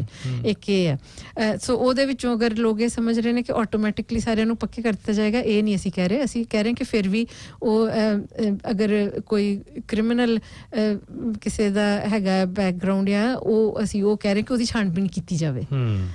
ਸੋ ਇੱਕ ਐਪਲੀਕੇਸ਼ਨ ਫਿਰ ਵੀ ਕਰਨੀ ਪਊਗੀ। ਔਰ ਉਸ ਤੋਂ ਅਗਲਾ ਜਿਹੜਾ ਓਵਰਸਟੇਅਰਸ ਨੇ ਜਿਹੜੇ ਉਹਨਾਂ ਨੂੰ ਅਸੀਂ ਕਹਿ ਰਹੇ ਐਮਨੈਸਟੀ ਦਿੱਤੀ ਜਾਵੇ। ਸੋ ਐਮਨੈਸਟੀ ਹੈ ਜਿੱਥੇ ਆਟੋਮੈਟਿਕਲੀ ਉਹਨਾਂ ਨੂੰ ਪਰਮਾਨੈਂਟ ਕਰ ਦਿੱਤਾ ਜਾਂਦਾ ਜ਼ਿਆਦਾ ਕੁਝ ਪੁੱਛਿਆ ਦੇਖਿਆ। ਸੋ ਇਸ ਵਕਤ ਨਹੀਂ 2017 ਦੇ ਅੰਕੜੇ ਨੇ ਕਿ ਕੋਈ 14,000 ਦੇ ਕਰੀਬ ਲੋਕ 2017 ਵਿੱਚ ਓਵਰਸਟੇਅਰ ਸੀਗੇ ਇੱਥੇ ਨਿਊਜ਼ੀਲੈਂਡ 'ਚ। ਸੋ ਹੁਣ ਵੀ ਸ਼ਾਇਦ ਉਨੀ ਜਿਹਨਾਂ ਨੂੰ ਪੰਜਾਬੀ 'ਚ ਫੌਜੀ ਕਹਿੰਦੇ ਨੇ ਨਾ ਵਰਤਿਆ ਜਾਂਦਾ, ਬੜਾ ਪਤਾ ਨਹੀਂ ਕਿਸ ਡਰੋਗੇਟਰੀ ਤਰੀਕੇ ਦੇ ਨਾਲ। ਹਾਂ ਸਮਝ ਨਹੀਂ ਆਈ ਮੈਨੂੰ ਕਿਉਂ। ਹਾਂ ਸੋ ਉਹ ਜਿਹੜੇ ਅਨਲੌਫੁਲ ਨੇ ਇੱਥੇ ਓਵਰਸਟੇ ਕਰ ਰਹੇ ਨੇ। ਇਹ ਵੀ ਦੱਸਿਆ ਜਾ ਰਿਹਾ ਕਿ ਜ਼ਿਆਦਾਤਰ ਉਹਦੇ ਵਿੱਚ ਗਿਣਤੀ ਜਿਹੜੀ ਹੈ ਉਹ ਪੈਸੀਫਿਕ ਆਈਲੈਂਡਸ ਤੋਂ ਜਿਹੜੇ ਲੋਕ ਆਉਂਦੇ ਨੇ ਉਹਨਾਂ ਦੀ ਗਿਣਤੀ ਜ਼ਿਆਦਾ ਆ, ਉਹ ਜਿਹੜੇ ਓਵਰਸਟੇਅਰ ਨੇ for what ever reason. I suppose ਸ਼ਾਇਦ ਬਾਕੀ ਦੇਸ਼ਾਂ ਦੇ ਮੁਕਾਬਲੇ ਉੱਥੇ ਜਿਹੜੇ ਆਰਥਿਕ ਹਾਲਾਤ ਨੇ ਜ਼ਿਆਦਾ ਮੰਦੇ ਹੋਣ। ਬਿਲਕੁਲ ਉਹੀ ਰੀਜ਼ਨ ਹੈ ਜੋ ਹਿੰਦੁਸਤਾਨ ਤੋਂ ਉੱਥੇ ਬਿਲਕੁਲ ਜਿਹੜੇ ਆਲੇ ਦੁਆਲੇ ਆਈਲੈਂਡ ਨੇ ਉੱਥੇ ਗਰੀਬੀ, ਅੱਤ ਦੀ ਗਰੀਬੀ ਹੈ ਬਿਲਕੁਲ। ਔਰ ਇੱਥੇ ਆ ਕੇ ਉਹ ਚਾਹੇ ਉਹ ਕੀਵੀ ਫਰੂਟ ਦੀ ਪਿਕਿੰਗ ਹੋਵੇ ਜਾਂ ਸੇਬਾਂ ਦੇ ਬਾਗ ਨੇ ਜਾਂ ਹੋਰ ਹਾਰਟੀਕਲਚਰ ਦੇ ਜਿਹੜੇ ਏਰੀਆ ਨੇ ਉਹੀ ਲੋਕ ਜ਼ਿਆਦਾਤਰ ਉੱਥੇ ਕੰਮ ਕਰਦੇ ਨੇ। ਠੀਕ ਹੈ ਸਾਡੇ ਲੋਕ ਵੀ ਕਰਦੇ ਨੇ ਪਰ ਪੈਸੀਫਿਕ ਆਈਲੈਂਡਰਸ ਜਿਹੜੇ ਨੇ ਉੱਥੇ ਜ਼ਿਆਦਾ ਕੰਮ ਕਰਦੇ ਨੇ। ਔਰ ਦੂਸਰਾ ਇਹ ਵੀ ਹੈ ਇਤਿਹਾਸ ਹੈ ਜਿਹੜਾ ਇਸ ਦੇਸ਼ ਦਾ। 1970s ਵਿੱਚ ਜਿਸ ਤਰ੍ਹਾਂ ਰੀਸੈਂਟ ਟਾਈਮਸ 'ਚ ਵੀ ਅਸੀਂ ਦੇਖਿਆ ਕਿ ਰੇਡ ਪੈਂਦੀ ਹੈ, ਡਿਪੋਰਟੇਸ਼ਨ ਜਿਹੜਾ ਚੁੱਕ ਕੇ ਲੋਕਾਂ ਨੂੰ ਜਹਾਜ਼ 'ਤੇ ਬਿਠਾ ਕੇ ਡਿਪੋਰਟ ਕਰ ਦਿੰਦੇ ਨੇ। 70s ਵਿੱਚ ਉਹ ਪੈਸੀਫਿਕ ਆਈਲੈਂਡਰਸ ਨਾਲ ਇਸ ਤਰ੍ਹਾਂ ਬਹੁਤ ਵੱਡੇ ਪੈਮਾਨੇ 'ਤੇ ਹੋਇਆ। ਪਹਿਲਾਂ 60s ਦੇ ਵਿੱਚ ਉਹਨਾਂ ਨੂੰ ਇੱਥੇ ਲੈ ਕੇ ਆਏ ਫੈਕਟਰੀਆਂ 'ਚ ਜੋਬ ਕਰਨ ਲਈ, ਮਤਲਬ ਕਿ ਲੇਬਰ ਚਾਹੀਦੀ ਸੀ। ਜਿਸ ਤਰ੍ਹਾਂ ਹੁਣ ਵੀ ਉਹ ਚੱਲਿਆ ਆ ਰਿਹਾ ਕਿ ਲੇਬਰ ਚਾਹੀਦੀ ਹੈ, ਚੀਪ ਲੇਬਰ ਬਾਹਰਲੇ ਦੇਸ਼ਾਂ ਤੋਂ। ਸੋ ਹਾਂ, ਉਹਨਾਂ ਨੂੰ ਲੈ ਕੇ ਆਏ। ਜਦੋਂ ਉਹ ਲੋੜ ਖਤਮ ਹੋ ਗਈ ਫਿਰ ਉਹਨਾਂ ਨੂੰ ਡਿਪੋਰਟ ਕਰਨਾ ਸ਼ੁਰੂ ਕਰ ਦਿੱਤਾ। ਹਾਂ, ਘਰੋਂ ਚੁੱਕ ਕੇ ਉਹ ਸਵੇਰੇ ਮਤਲਬ 3-4 ਵਜੇ ਸਵੇਰੇ ਰੇਡ ਪਾਉਂਦੇ ਸੀਗੇ, ਇਸ ਕਰਕੇ ਉਹਨਾਂ ਨੂੰ ਡੌਨ ਰੇਡਸ ਕਹਿੰਦੇ। ਡੌਨ ਮਤਲਬ ਸਵੇਰਾ। ਤੋ ਈਵਨ ਇਹੋ ਜਿਹੇ ਵੀ ਕਿਸੇ ਹੋਏ ਕਿ ਰਾਤ ਤੁਰੇ ਜਾਂਦੇ ਜਿਹੜੇ ਉਹ ਉਸ ਦੇਖਦੇ ਲੋਕ ਨੇ, ਉਹਨਾਂ ਨੂੰ ਪੁਲਿਸ ਤੰਗ ਪਰੇਸ਼ਾਨ ਕਰਦੀ ਹੁੰਦੀ ਸੀਗੀ, ਚਾਹੇ ਉਹ ਸਿਟੀਜ਼ਨ ਨੇ, ਰੈਜ਼ੀਡੈਂਟ ਨੇ ਜਾਂ ਓਵਰਸਟੇਅਰ ਨੇ, ਇਹ ਨਹੀਂ ਦੇਖਣਾ, ਜਸਟ ਬਿਕੋਜ਼ ਉਹਨਾਂ ਦੀ ਦਿੱਖ ਪੈਸੀਫਿਕਲ ਆਈਲੈਂਡਰਸ ਵਾਲੀ ਹੈ, ਉਹਨਾਂ ਨੂੰ ਤੰਗ ਕੀਤਾ ਜਾਂਦਾ ਰਿਹਾ। ਔਰ ਜਿਹੜੇ ਉਹਨਾਂ ਦੇ ਯੰਗਸਟਰਸ ਸੀਗੇ ਉਹਨਾਂ ਤੇ ਬਹੁਤ ਜ਼ਿਆਦਾ ਕਹਿਰ ਵਰਤਾਉਂਦੀ ਰਹੀ ਹੈ ਪੁਲਿਸ ਇੱਥੋਂ ਦੀ। ਸੋ ਉਸ ਚੀਜ਼ ਦੀ ਇਸ ਵਕਤ ਮਤਲਬ ਇੰਨੇ ਸਾਲ ਹੋ ਗਏ ਨੇ, ਕਿੰਨੇ 30 ਸਾਲ ਤੋਂ ਉੱਪਰ ਹੋ ਗਏ, 70s ਦੀ ਗੱਲ ਅਸੀਂ ਕਰ ਰਹੇ ਹਾਂ, 40-50 ਸਾਲ ਐਕਚੁਅਲੀ ਇਸ ਸਾਲ 50ਵੀਂ ਵਰ੍ਹੇਗੰਢ ਹੈ ਉਹਨਾਂ ਦੀ। ਉਸ ਵਕਤ ਹਾਂ ਪੋਲੀਨੀਸ਼ੀਅਨ ਪੈਂਥਰਸ ਜਿਹੜੇ ਉਹਨਾਂ ਨੇ ਆਪਣੇ ਆਪ ਨੂੰ ਫਾਰਮ ਕੀਤਾ। ਅਮਰੀਕਾ ਵਿੱਚ ਜਿਹੜੇ ਕਾਲੇ ਮੂਲ ਦੇ ਲੋਕ ਜਿਹੜੇ ਸਿਵਲ ਰਾਈਟਸ ਵਾਸਤੇ ਫਾਈਟ ਕਰਦੇ ਸੀਗੇ ਉਹ ਬਲੈਕ ਪੈਂਥਰ ਸੀਗੇ। ਸੋ ਉਹਨਾਂ ਤੋਂ ਇਨਸਪਾਇਰ ਹੋ ਕੇ, ਉਹਨਾਂ ਤੋਂ ਪ੍ਰੇਰਨਾ ਲੈ ਕੇ ਇੱਥੋਂ ਦੇ ਜਿਹੜੇ ਪੈਸੀਫਿਕ ਆਈਲੈਂਡਸ ਦੇ ਟੀਨੇਜਰਸ ਜਾਂ ਨੌਜਵਾਨ ਸੀ, ਉਹਨਾਂ ਨੇ ਪੋਲੀਨੀਸ਼ੀਅਨ ਪੈਂਥਰਸ ਜਿਹੜੀ ਸੰਸਥਾ ਉਹਦਾ ਗਠਨ ਕੀਤਾ। ਸੋ ਇਸ ਸਾਲ ਉਹਦੀ 50ਵੀਂ ਵਰ੍ਹੇਗੰਢ ਹੈ ਉਸ ਸੰਸਥਾ ਦੀ। ਤੋ ਜਿਹੜੇ ਪੈਸੀਫਿਕ ਆਈਲੈਂਡਰਸ ਨੇ ਉਹਨਾਂ ਦੇ ਆਗੂ ਔਰ ਗ੍ਰੀਨ ਪਾਰਟੀ 'ਚ ਸਾਮੋਨ ਮੂਲ ਦੇ MP ਨੇ ਤੇ ਨਾਓ, ਉਹ ਇਹ ਕਹਿ ਰਹੇ ਨੇ ਕਿ ਮਾਫੀ ਮੰਗੀ ਜਾਵੇ ਡੌਨ ਰੇਡਸ ਦੀ, ਇਹ ਸਰਕਾਰ ਮਾਫੀ ਮੰਗੇ, ਨਾਲ ਹੀ ਨਾਲ ਉਹ ਮਾਫੀ ਦਾ ਇਹ ਵੀ ਇੱਕ ਹਿੱਸਾ ਹੋਵੇ ਕਿ ਜਿਹੜੇ ਇਸ ਵਕਤ ਓਵਰਸਟੇਅਰ ਨੇ ਉਹਨਾਂ ਨੂੰ ਇੱਥੇ ਪੱਕਿਆਂ ਕੀਤਾ ਜਾਵੇ। ਸੋ ਇੱਕ ਤਾਂ ਇਹ ਮੰਗ ਹੈ। ਉਸ ਤੋਂ ਅੱਗੇ ਜਿਹੜੀ ਅਸੀਂ ਕਿੰਨੇ ਸਾਲਾਂ ਤੋਂ ਅਸੀਂ ਕੰਮ ਕਰਦੇ ਆ ਰਹੇ ਹਾਂ ਮਾਈਗ੍ਰੈਂਟ ਐਕਸਪਲੋਇਟੇਸ਼ਨ ਦੇ ਖਿਲਾਫ। ਤੋ ਅਸੀਂ ਇਹ ਵੀ ਮੰਗ ਰੱਖੀ ਹੈ ਕਿ ਜਿਹੜੇ ਵੀਜ਼ੇ ਨੇ ਉਹ ਅਟੈਚ ਨਾ ਕੀਤੇ ਜਾਣ ਐਮਪਲੋਇਰਸ ਦੇ ਨਾਲ, ਉਹ ਬੰਦ ਕੀਤੀ ਜਾਵੇ ਉਹ ਪ੍ਰੈਕਟਿਸ, ਕਿਉਂਕਿ ਜਦੋਂ ਵੀਜ਼ਾ ਅਟੈਚ ਹੁੰਦਾ ਉਦੋਂ ਹੀ ਐਮਪਲੋਇਰ ਜਿਹੜੇ ਨੇ ਉਹ ਆਪਣੀ ਪੂਰੀ ਪਾਵਰ ਵਰਤ ਕੇ ਤੋ ਐਕਸਪਲੋਇਟ ਕਰਦੇ ਨੇ, ਸ਼ੋਸ਼ਣ ਕਰਦੇ ਨੇ। ਇੱਕ ਇਹ ਹੈ, ਇਹ ਮਤਲਬ ਇਹ ਸਰਸਰੀ ਰੂਪ 'ਚ ਇਹ ਸਾਡੀਆਂ ਮੁੱਖ ਮੰਗਾਂ ਨੇ। ਔਰ ਜਿਹੜੇ ਹਾਂ ਪਰਿਵਾਰ ਜਿਹੜੇ ਇੱਕ ਦੂਜੇ ਤੋਂ ਸੈਪਰੇਟਡ ਨੇ, ਵੀਜ਼ਾ ਡਿਲੇਜ਼ ਕਰਕੇ ਜਨਰਲੀ ਪਰਿਵਾਰ ਇੱਕ ਦੂਸਰੇ ਤੋਂ ਸੈਪਰੇਟਡ ਨੇ, ਸੋ ਉਹ ਵੀਜ਼ਾ ਡਿਲੇਜ਼ ਜਿਹੜੀਆਂ ਨੇ ਉਹ ਮਿਨੀਮਾਈਜ਼ ਕੀਤੀਆਂ ਜਾਣ ਤਾਂ ਕਿ ਪਰਿਵਾਰ ਜਿਹੜੇ ਨੇ ਉਹ ਯੂਨਾਈਟ ਹੋ ਸਕਣ। ਤੋ ਇਹ ਮੁੱਖ ਮੰਗਾਂ ਨੇ ਇਸ ਵਕਤ। ਸੋ ਇਹ ਅਲੱਗ-ਅਲੱਗ ਜਿਹੜੇ ਅਸੀਂ ਗਰੁੱਪ ਸੀਗੇ ਸਾਰੇ ਕਰੀਬ ਇਹੋ ਹੀ ਗੱਲ ਅਸੀਂ ਕਰ ਰਹੇ ਸੀਗੇ। ਸੋ ਇਸ ਕਰਕੇ ਸਾਰਿਆਂ ਨੂੰ ਇਹ ਇੰਪੋਰਟੈਂਟ ਲੱਗਿਆ ਕਿ ਅਗਰ ਇਕੱਠੇ ਹੋ ਕੇ ਇੱਕ ਸੁਰਤਾ ਨਾਲ ਆਵਾਜ਼ ਉਠਾਈ ਜਾਵੇ ਤਾਂ ਉਹਦਾ ਜਿਹੜਾ ਅਸਰ ਹੈ ਉਹ ਜ਼ਿਆਦਾ ਪਏਗਾ। ਬਹੁਤ ਉਹਦੇ ਰਿਜ਼ਲਟ ਆਲਰੇਡੀ ਜੀ ਹੈਮਿਲਟਨ ਜਿਹੜੀ ਰੈਲੀ ਹੋਈ ਆ ਉਹਦੇ ਵਿੱਚ ਬਹੁਤ ਵਧੀਆ ਸਪੋਰਟ, ਬਹੁਤ ਵਧੀਆ ਸਪੋਰਟ ਸੀਗੀ। ਔਰ ਪਾਸਰਸ ਬਾਈ ਜਿਹੜੀਆਂ ਕਾਰਾਂ ਲੰਘਦੀਆਂ ਜਾਂਦੀਆਂ ਉਹਨਾਂ ਤੋਂ ਬਹੁਤ ਸਪੋਰਟ ਸੀਗੀ, ਸਾਨੂੰ ਉਮੀਦ ਨਹੀਂ ਸੀਗੀ ਕਿ ਇੰਨਾ ਹੋਏਗਾ। ਸੋ ਇਹ ਇੱਕ ਫੈਡਰੇਸ਼ਨ ਦਾ ਜਿਹੜਾ ਗਠਨ ਕੀਤਾ ਗਿਆ, ਫੈਡਰੇਸ਼ਨ ਆਫ ਆਊਟੇਰੋਆ ਮਾਈਗ੍ਰੈਂਟਸ, ਉਹਦਾ ਸ਼ਾਰਟ ਫੈਮ ਬਣਦਾ, ਫੈਮਿਲੀ ਨੂੰ ਸ਼ਾਰਟ 'ਚ ਫੈਮ ਕਹਿ ਦਿੱਤਾ ਜਾਂਦਾ। ਸੋ ਪਰਿਵਾਰ ਵੀ ਇੱਕ ਤਰ੍ਹਾਂ ਦਾ ਪ੍ਰਵਾਸੀ ਕਾਮਿਆਂ ਦਾ। ਤੋ ਉਹਦੇ ਵਿੱਚ ਇੱਕ ਤਾਂ ਜਿਹੜੀਆਂ ਪਿਛਲੇ 4-5 ਹਫ਼ਤਿਆਂ ਤੋਂ ਰੈਲੀਆਂ ਹੋ ਰਹੀਆਂ ਸੀ ਆਕਲੈਂਡ 'ਚ ਮੋਸਟਲੀ, ਅਸੀਂ ਆਊਟੀਆ ਸਕੁਆਇਰ, ਉਸ ਤੋਂ ਬਾਅਦ ਪ੍ਰਿਯੰਕਾ ਰਾਧਾ ਕ੍ਰਿਸ਼ਨਨ ਜਿਹੜੇ ਲੇਬਰ ਪਾਰਟੀ ਦੇ MP ਨੇ ਉਹਨਾਂ ਦੇ ਦਫ਼ਤਰ ਦੇ ਬਾਹਰ, ਜਸਿੰਡਾ ਦਾ ਜਿਹੜਾ ਇੱਥੇ ਆਕਲੈਂਡ 'ਚ ਇਲੈਕਟ੍ਰੇਟ ਆਫਿਸ ਹੈ ਉਹਦੇ ਬਾਹਰ, ਫਿਰ ਬੀਤੇ ਸਨੀਚਰਵਾਰ ਜਿਹੜਾ ਹੈਮਿਲਟਨ ਵਿੱਚ ਲੇਬਰ ਪਾਰਟੀ ਦਾ ਆਫਿਸ ਹੈ, ਨਨਾਇਆ ਮਾਹੂਤਾ ਜਿਹੜੇ ਫੋਰਨ ਮਿਨਿਸਟਰ ਨੇ, ਉਹਨਾਂ ਦਾ ਆਫਿਸ ਹੈ, ਜੇਮੀ ਸਟ੍ਰੇਂਜ ਉਹ ਵੀ ਲੇਬਰ ਦੇ MP ਨੇ, ਉਹ ਵੀ ਉੱਥੇ ਬੈਠਦੇ ਨੇ, ਉਹਨਾਂ ਦਾ ਦਫ਼ਤਰ ਹੈ। ਤੋ ਇਹਦੇ ਵਿੱਚ ਸਨੀਚਰਵਾਰ ਵਾਲੀ ਰੈਲੀ ਵਿੱਚ ਸਾਰੀਆਂ ਪਾਰਟੀਆਂ ਮਤਲਬ ਲੇਬਰ, ਨੈਸ਼ਨਲ, ਗ੍ਰੀਨ, ਇਹਨਾਂ ਪਾਰਟੀਜ਼ ਦੇ MPs ਨੂੰ ਸੱਦਾ ਦਿੱਤਾ ਗਿਆ ਸੀਗਾ ਕਿ ਤੁਸੀਂ ਇੱਥੇ ਆਓ, ਗੱਲ ਸੁਣੋ। ਜਿਹੜੇ ਲੇਬਰ ਦੇ ਨੇ ਗੌਰਵ ਸ਼ਰਮਾ, ਹਾਂ ਉਹਨਾਂ ਨੂੰ ਫਿਜ਼ੀਕਲੀ ਮਿਲ ਕੇ ਸਾਡੇ ਇੱਕ ਸਾਥੀ ਨੇ ਉਹਨਾਂ ਨੂੰ ਸੱਦਾ ਦਿੱਤਾ ਸੀ ਵੀ ਤੁਸੀਂ ਪਹੁੰਚੋ, ਲੋਕਾਂ ਨਾਲ ਗੱਲਬਾਤ ਕਰੋ। ਪਰ ਹਾਂ, ਸੋ ਲੇਬਰ ਵੱਲੋਂ ਤਾਂ ਕੋਈ ਨਹੀਂ ਆਇਆ। ਜਿਹੜੀਆਂ ਈਮੇਲ ਸੀਗੀਆਂ, ਇਨਵੀਟੇਸ਼ਨ ਈਮੇਲਸ, ਉਹਨਾਂ ਦੀ ਕੋਈ ਐਕਨੋਲੇਜਮੈਂਟ ਵੀ ਨਹੀਂ ਆਈ। ਸੋ ਉਹ ਸਬਬ ਨਾਲ ਉਹ ਇਨ ਪਰਸਨ ਮਿਲ ਪਏ ਸਾਡੇ ਇੱਕ ਟੀਮ ਮੈਂਬਰ ਨੂੰ, ਗੌਰਵ ਸ਼ਰਮਾ, ਤੋਂ ਉਹਨਾਂ ਨੂੰ ਇਨਵੀਟੇਸ਼ਨ ਦਿੱਤਾ ਗਿਆ। ਸੋ ਉੱਥੇ ਪ੍ਰੈਜ਼ੈਂਸ ਕੀਤੀ ਸੀ ਗ੍ਰੀਨ ਪਾਰਟੀ ਤੋਂ ਸੀਗੇ ਡਾਕਟਰ ਐਲਿਜ਼ਾਬੈਥ ਕੇਰੇ। ਸੋ ਉਹਨਾਂ ਨੇ ਬਹੁਤ ਵਧੀਆ ਗੱਲ ਕੀਤੀ। ਗ੍ਰੀਨਸ ਦੀ ਹਮੇਸ਼ਾ ਹੀ ਮਾਈਗ੍ਰੈਂਟਸ ਨੂੰ ਕਾਫੀ ਸਪੋਰਟ ਰਹੀ ਹੈ, ਪਾਲਿਸੀ ਵੀ। ਹਾਂਜੀ ਹਾਂ, ਉਹਦੀ ਵੀ ਗੱਲ ਕਰਾਂਗੇ। 3-4 ਦਿਨ ਪਹਿਲਾਂ ਪਾਲਿਸੀ ਰਿਲੀਜ਼ ਹੋਈ ਹੈ ਜਿਹੜੀ। ਔਰ ਫਿਰ ਲੇਟਰ ਔਨ ਨੈਸ਼ਨਲ ਪਾਰਟੀ ਦੇ ਜਿਹੜੇ MP ਨੇ ਡੇਵਿਡ ਬੈਨਟ, ਉਹਨਾਂ ਨੇ ਵੀ ਹਾਜ਼ਰੀ ਲਗਵਾਈ ਆਪਣੀ। ਤੋ ਬੇਸ਼ੱਕ ਉਹਨਾਂ ਨੇ ਵੀ ਆਪਣੇ ਟਾਈਮ 'ਚ ਕੋਈ ਬਹੁਤਾ ਸਹੀ ਉਹਨਾਂ ਦਾ ਵਿਵਹਾਰ ਨਹੀਂ ਰਿਹਾ ਮਾਈਗ੍ਰੈਂਟਸ ਪ੍ਰਤੀ, ਪਰ ਇਸ ਵਕਤ ਇਸ ਟਾਈਮ ਵੀ ਜੀ ਠੀਕ ਆ, ਗੱਲਾਂ ਬਾਤਾਂ ਕਰ ਰਹੇ ਨੇ, ਕਿਉਂਕਿ ਜਸਟ ਫॉर द ਸੇਕ ਆਫ ਆਪੋਜੀਸ਼ਨ। ਪਰ ਜਿਹੜੀ ਪਾਰਟੀ ਪਾਲਿਸੀ ਉਹਦੇ ਵੱਲੋਂ ਕੁਝ ਨਹੀਂ। ਹਾਂ, ਕੋਈ ਇਮੀਗ੍ਰੇਸ਼ਨ ਪਾਲਿਸੀ ਵੈਸੇ ਨਹੀਂ ਹਲੇ ਕੋਈ ਆਈ ਨਹੀਂ ਉਹਨਾਂ ਦੀ। ਜੇ ਹਾਂ ਕੋਈ ਵੀ ਇਹੋ ਜਿਹੇ ਹੱਕ ਦੇ ਵਿੱਚ ਜਿਹੜੀ ਪਾਰਟੀ ਦੀ ਪਾਲਿਸੀ ਆ ਉਹ ਨਹੀਂ ਪੇਸ਼ ਕੀਤੀ ਗਈ। ਸੋ ਜਦੋਂ ਤੱਕ ਉਹ ਨਹੀਂ ਪੇਸ਼ ਹੁੰਦੀ ਇਹ ਗੱਲਾਂ ਦਾ ਮੇਰੇ ਖਿਆਲ ਕੋਈ ਵੱਡੇ ਮੈਨੇ ਨਹੀਂ ਰੱਖਦੇ। ਹਾਂ ਚਲੋ, ਪਰ ਫਿਰ ਵੀ ਆਏ ਨੇ, ਚਲੋ ਠੀਕ, ਧੰਨਵਾਦ ਹੈ ਜੀ। ਕਹਿ ਸਕਦੇ ਆ ਕਿ ਈਵਨ ਨੈਸ਼ਨਲ ਪਾਰਟੀ ਆਈ ਹੈ, ਈਵਨ ਨੈਸ਼ਨਲ ਪਾਰਟੀ। ਸੋ ਲੇਬਰ ਡੈਫੀਨਿਟਲੀ ਗੈਰ ਹਾਜ਼ਰ ਸੀਗੀ। ਸੋ ਗ੍ਰੀਨ ਪਾਰਟੀ ਨੇ ਜਿਹੜੀ ਆਪਣੀ ਇਮੀਗ੍ਰੇਸ਼ਨ ਪਾਲਿਸੀ ਰਿਲੀਜ਼ ਕੀਤੀ ਹੈ ਉਹ ਲਗਭਗ ਮੇਰੇ ਖਿਆਲ ਜਿਹੜੀਆਂ ਸਾਡੀਆਂ ਮੰਗਾਂ ਨੇ ਉੱਦਾਂ ਦੀ ਹੋਈ ਹੈ। ਸੋ ਉਹ ਕਹਿ ਰਹੇ ਕਿ pathways to residency for all including on offshore migrants. ਮੈਂ ਉਹਨੂੰ ਇੱਕ ਸਵਾਲ ਕਰਨਾ ਚਾਹੁੰਦਾ, ਮੈਨੂੰ ਇਹ ਨਾ ਮੇਰੇ ਖਿਆਲ ਬਾਕੀ ਲੋਕਾਂ ਨੂੰ ਇਹ ਤੰਗ ਕਰਦਾ ਹੋਊਗਾ, ਮਤਲਬ ਇੱਕ ਇਹ ਮਤਲਬ ਚਾਹੇ ਉਹ ਬਖਸ਼ੀ ਹੋਵੇ ਚਾਹੇ ਪ੍ਰਿਯੰਕਾ ਰਾਧਾ ਕ੍ਰਿਸ਼ਨ ਹੋਵੇ, ਹੁਣ ਜਿਹੜੇ ਨਵੇਂ ਚੁਣੇ ਆਏ ਨੇ ਇਹ ਤੇ ਖੈਰ ਇਲੈਕਟਡ ਨੇ। ਹਾਂਜੀ, ਗੌਰਵ ਸ਼ਰਮਾ ਬਕਾਇਦਾ ਵੋਟਾਂ ਨਾਲ ਜਿੱਤੇ ਆ, ਵੋਟਾਂ ਨਾਲ ਜਿੱਤੇ ਨੇ, ਇਹਦਾ ਮਤਲਬ ਕਿ ਲੋਕ ਉਹਨਾਂ ਦੇ ਕਾਫੀ ਮਗਰ ਨੇ। ਸੋ ਪਤਾ ਨਹੀਂ ਇਹਨਾਂ ਦੇ ਕੀ ਇਹ ਸੋਚਦੇ ਨੇ ਵੀ ਅਸੀਂ ਕੋਈ ਇੱਥੇ ਕੋਈ ਮਤਲਬ ਕਿ ਇਹਨਾਂ ਨੂੰ ਵੱਢਾਂਗੇ ਖਾਵਾਂਗੇ ਜਾਂ ਇਹਨਾਂ ਨਾਲ ਕੋਈ ਹਨਾ। ਤੁਹਾਡੇ ਨਾਲ ਗੱਲ ਹੀ ਤੁਸੀਂ ਆ ਕੇ ਗੱਲ ਕਰੋ। ਤੁਸੀਂ ਜੇ ਪਾਰਟੀ ਦੇ ਵੀ ਹੋ ਤੇ ਤੁਸੀਂ ਘੱਟੋ ਘੱਟ ਸਿੰਪਥਾਈਜ਼ ਤੇ ਕਰ ਹੀ ਸਕਦੇ ਹੋ ਨਾ, ਜੇ ਤੁਹਾਡੇ ਹੱਥ ਦੇ ਵਿੱਚ ਕੁਝ ਨਹੀਂਗਾ। ਪਰ ਲੋਕਾਂ ਦੇ ਸਾਹਮਣੇ ਵਿੱਚ ਤੁਸੀਂ ਨਹੀਂ ਆਉਣਾ। ਇੱਕ ਬਹੁਤ ਬਹੁਤ ਸਟ੍ਰੇਂਜ ਜਿਹਾ ਐਟੀਟਿਊਡ ਹੋਇਆ ਇਹਨਾਂ ਦਾ, ਕਿਉਂਕਿ ਇਸ ਤਰ੍ਹਾਂ ਇਹ ਇੱਕ ਡੈਮੋਕ੍ਰੇਸੀ ਦਾ ਹਿੱਸਾ ਆ ਬਕਾਇਦਾ ਕਿ ਇਸ ਤਰ੍ਹਾਂ ਪ੍ਰੋਟੈਸਟ ਕਰਨੇ ਔਰ ਜਵਾਬ ਤਲਬੀ ਕਰਨੀ ਐਮਪੀਜ਼ ਕੋਲੋਂ, ਸਰਕਾਰਾਂ ਕੋਲੋਂ। ਇਹ ਸਰਾਸਰ ਡੈਮੋਕ੍ਰੇਸੀ ਦਾ ਹਿੱਸਾ ਆ। ਸੋ ਇਹਦੇ ਵਿੱਚ ਕੋਈ ਕੁਝ ਗਲਤ ਨਹੀਂ ਕਰ ਰਿਹਾ, ਕਿਉਂਕਿ ਇਹ ਵੀ ਪੁਆਇੰਟ ਬਾਰ-ਬਾਰ ਰੇਜ਼ ਹੋ ਰਿਹਾ ਕਿ ਲੋਕ ਡਰਦੇ ਨੇ ਵਗੈਰਾ ਵਗੈਰਾ। ਸੋ ਇਹਦੇ ਚੋਂ ਹਾਂ, ਇੱਥੇ ਜਿਹੜਾ ਬਿੱਲ ਆਫ ਰਾਈਟਸ ਐਕਟ ਆ ਇੱਥੋਂ ਦਾ ਲੈਜਿਸਲੇਸ਼ਨ, ਉਹ ਬਕਾਇਦਾ ਸਾਨੂੰ ਸਾਰਿਆਂ ਨੂੰ ਹੱਕ ਦਿੰਦਾ। ਡਜ਼ਨਟ ਮੈਟਰ ਕਿ ਸਾਡਾ ਇਮੀਗ੍ਰੇਸ਼ਨ ਸਟੇਟਸ ਕੀ ਆ, ਸਿਰਫ ਸਿਟੀਜ਼ਨਸ ਜਾਂ PR ਵਾਲਿਆਂ ਨੂੰ ਨਹੀਂ, ਹਰ ਇੱਕ ਨੂੰ ਹੱਕ ਆ ਕਿ ਕਿਤੇ ਵੀ ਸ਼ਾਂਤਮਈ ਜਿਹੜਾ ਇਕੱਠ ਹੈ ਉਹ ਕੀਤਾ ਜਾ ਸਕਦਾ ਹੈ ਪਬਲਿਕ ਪਲੇਸ 'ਚ।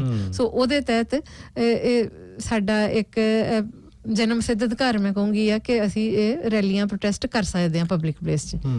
ਔਰ ਕਦੀ ਅੱਜ ਤੱਕ ਸਾਡੀ ਕਿਸੇ ਰੈਲੀ 'ਚ ਇਸ ਤਰ੍ਹਾਂ ਨਹੀਂ ਹੋਇਆ ਕਿ ਕੋਈ ਕਿਸੇ ਤਰ੍ਹਾਂ ਦਾ ਵੀ ਨੁਕਸਾਨ ਹੋਇਆ ਹੋਵੇ। ਹਾਂ ਨਹੀਂ, ਉਹ ਤਾਂ ਚਲੋ ਇੱਕ ਇਹ ਗੱਲ ਹੋ ਗਈ। ਮੈਂ ਤਾਂ ਇਹਨਾਂ ਦੀ ਸੋਚਣ ਦੇ ਤਰੀਕੇ ਦੀ ਬਿਲਕੁਲ ਕਿਵੇਂ ਇੱਕ ਵਾਰੀ ਆ ਕੇ ਤੇ ਵੇਖਣ।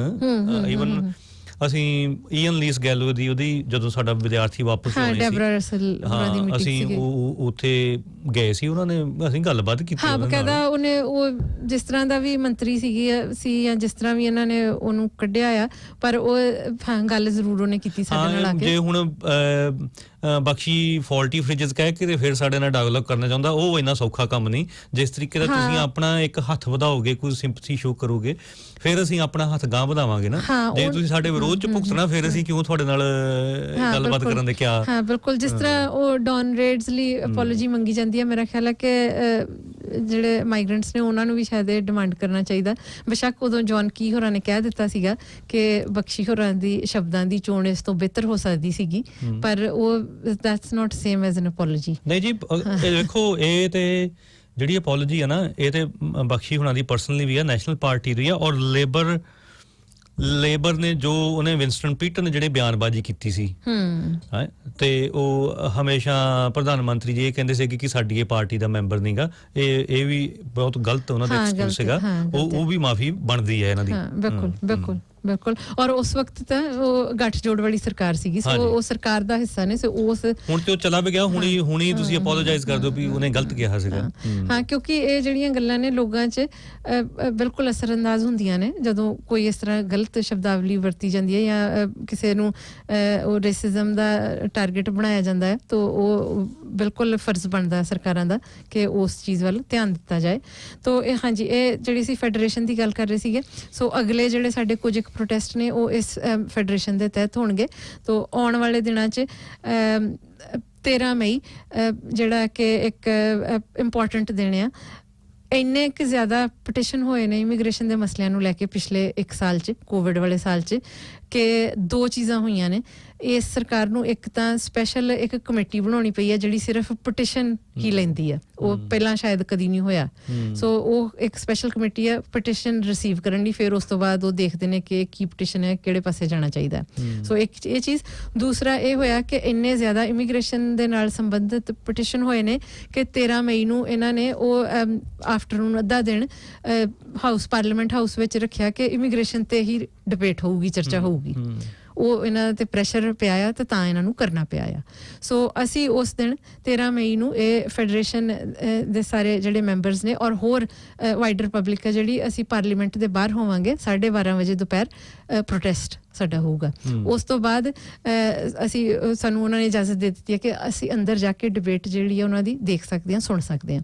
ਉਹ ਜੋ ਉਹਨਾਂ ਦੇ ਰੂਲ ਨੇ ਉਹਦੇ ਵਿੱਚ ਅਸੀਂ ਕੋਈ ਸ਼ਿਰਕਤ ਨਹੀਂ ਕਰ ਸਕਦੇ, ਕੋਈ ਅਸੀਂ ਆਪਣੀ ਗੱਲ ਨਹੀਂ ਉੱਥੇ ਕਹਿ ਸਕਦੇ, ਚੁੱਪ ਕਰਕੇ ਸੁਣ ਸਕਦੇ ਹਾਂ। ਸੋ ਹਾਂ ਧੱਕਾ ਜੀ ਤੇ ਡੈਮੋਕ੍ਰੇਸੀ ਦੇ ਵਿੱਚ, ਪਰ ਕੋਈ ਨਹੀਂ, ਇਸ ਲਈ ਅਸੀਂ ਆਪਣਾ ਮੁਜ਼ਾਹਰਾ ਅਸੀਂ ਇਸ ਲਈ ਪਹਿਲੇ ਬਾਹਰ ਕਰ ਲੈਣਾ ਆ ਤਾਂ ਕਿ ਆਪਣੀ ਗੱਲ ਕਹਿ ਸਕੀਏ।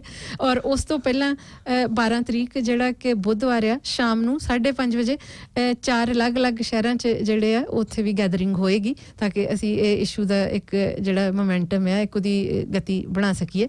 ਸੋ ਆਕਲੈਂਡ ਵਿੱਚ ਆਊਟੀਆ ਸਕੁਆਇਰ 'ਚ 5:30 ਵਜੇ ਬੁੱਧਵਾਰ ਸ਼ਾਮ 12 ਮਈ, ਹੈਮਿਲਟਨ ਵਿੱਚ ਵੀ ਹੈ, ਕ੍ਰਾਈਸਟ ਚਰਚ 'ਚ ਹੈ ਔਰ ਕੁਈਨਸਟਾਊਨ 'ਚ ਹੈ। ਉਹਨਾਂ ਦੀਆਂ ਲੋਕੇਸ਼ਨ ਵੀ ਮੇਰੇ ਕੋਲ ਮੌਜੂਦ ਨੇ, ਉਹ ਅਸੀਂ ਖੈਰ ਆਪਣੇ ਫੇਸਬੁੱਕ ਪੇਜ ਤੇ ਵੀ ਪੋਸਟ ਕਰ ਦਿੱਤਾ, ਜਾਂ ਸਾਨੂੰ ਡਾਇਰੈਕਟ ਵੀ ਰਾਬਤਾ ਕਰ ਸਕਦੇ ਆ ਜਿਹੜੇ ਵੀ ਲੋਕ ਅਟੈਂਡ ਕਰਨਾ ਚਾਹੁੰਦੇ ਨੇ।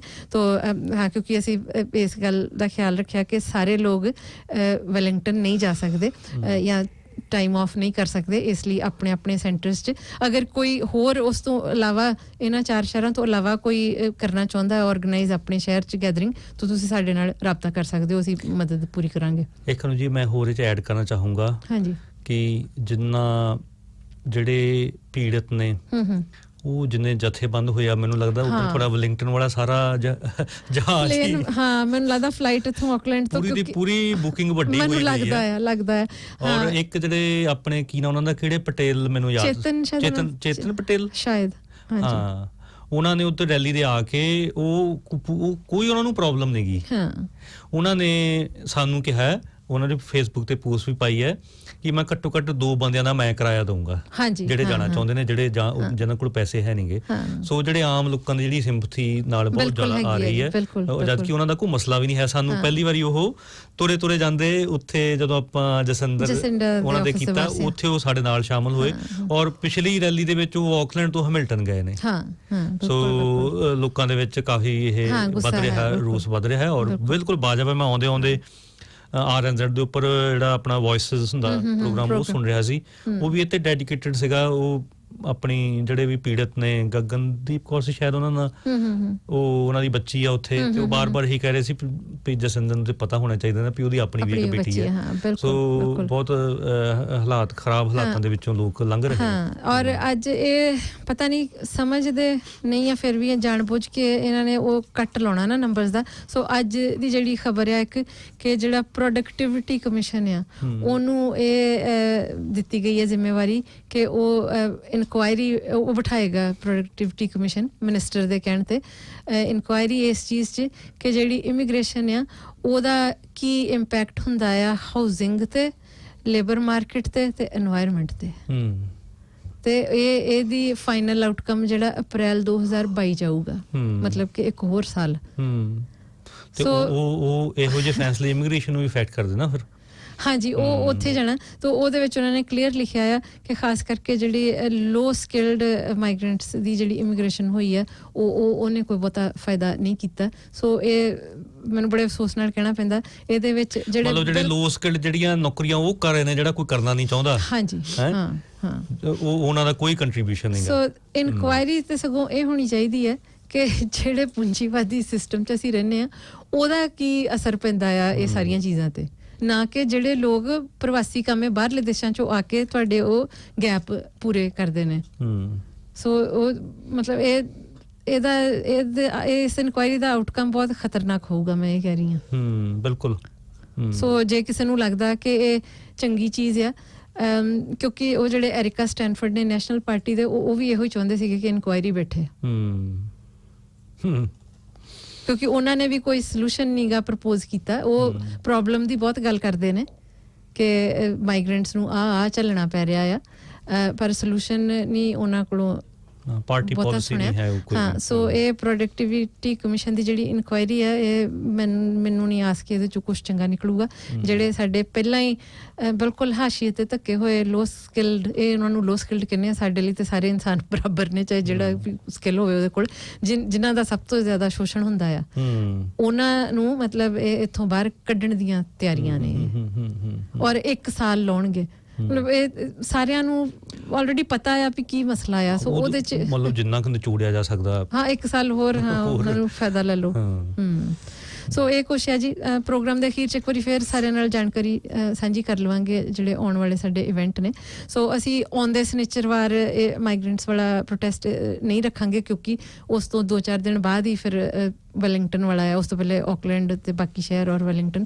ਇਸ ਕਰਕੇ ਅਸੀਂ ਕਿਉਂਕਿ ਥੋੜ੍ਹੇ ਬਿਜ਼ੀ ਵੀ ਹਾਂ ਇਹ ਸਾਰੀ ਚੀਜ਼ ਔਰਗਨਾਈਜ਼ ਕਰਨ 'ਚ, ਇਹਦੀ ਤਿਆਰੀ ਕਰਨ ਲਈ। ਸੋ ਆਉਂਦੇ ਸ਼ਨੀਚਰਵਾਰ ਆਕਲੈਂਡ 'ਚ ਨਹੀਂ ਆਪਾਂ ਕਰਾਂਗੇ ਪ੍ਰੋਟੈਸਟ। ਤੋ ਹਾਂਜੀ, ਇਨ ਦਾ ਮੀਨ ਟਾਈਮ ਜਿਹੜੇ ਵੀ ਕੋਈ ਸਾਡੇ ਨਾਲ ਜੁੜਨਾ ਚਾਹੁੰਦੇ ਨੇ ਜਾਂ ਮਦਦ ਕਰਨਾ ਚਾਹੁੰਦੇ ਜਾਂ ਕਿਸੇ ਪ੍ਰੋਟੈਸਟ 'ਚ ਹਿੱਸਾ ਲੈਣਾ ਚਾਹੁੰਦੇ ਆ 12 ਤਰੀਕ ਨੂੰ ਜਾਂ 13 ਤਰੀਕ ਨੂੰ, ਸਾਡੇ ਨਾਲ ਸਾਡੇ ਫੇਸਬੁੱਕ ਪੇਜ ਦੇ ਥਰੂ ਰਾਬਤਾ ਕਰ ਸਕਦੇ ਨੇ। ਹਾਂਜੀ, ਮਾਈਗ੍ਰੈਂਟ ਵਰਕਰ ਐਸੋਸੀਏਸ਼ਨ ਦਾ ਪੇਜ ਹੈ ਜਿਹੜਾ। ਤੋ ਹਾਂਜੀ, ਮੇਰਾ ਖਿਆਲ ਹੈ ਆਪਾਂ ਆਪਣੇ ਜਿਹੜੇ ਮੁੱਖ ਬੁਲਾਰੇ ਨੇ ਸਾਥੀ ਜਤਿੰਦਰ ਸਿੰਘ, ਉਹਨਾਂ ਨਾਲ ਦੁਬਾਰਾ ਰਾਬਤਾ ਕਰਨ ਦੀ ਕੋਸ਼ਿਸ਼ ਕਰਦੇ ਹਾਂ। ਦੋਸਤੋ, ਇਸ ਤਰ੍ਹਾਂ ਹੀ ਤੁਸੀਂ ਸਾਡੇ ਨਾਲ ਜੁੜੇ ਰਹਿਣਾ। ਜਲਦ ਅਸੀਂ ਤੁਹਾਡੇ ਨਾਲ ਦੁਬਾਰਾ ਹਾਜ਼ਰ ਹੋ ਜਾਵਾਂਗੇ। ਕਦੀ ਵੀ ਸਿਦਕ ਸਾਡੇ ਮਰਦੇ ਨਹੀਂ, ਸੰਘਰਸ਼ ਅਸੀਂ ਕਰਦੇ ਹੀ ਹਾਂ। ਜੈਮਲ ਪੱਡਾ ਇਹਨਾਂ ਬੋਲਾਂ ਵਿੱਚ ਇਸ ਆਵਾਜ਼ ਨੂੰ ਉੱਚੀ ਕਰਦਾ ਹੈ, ਸਿਦਕ ਸਾਡੇ ਨੇ ਮਰਨਾ ਨਹੀਂ।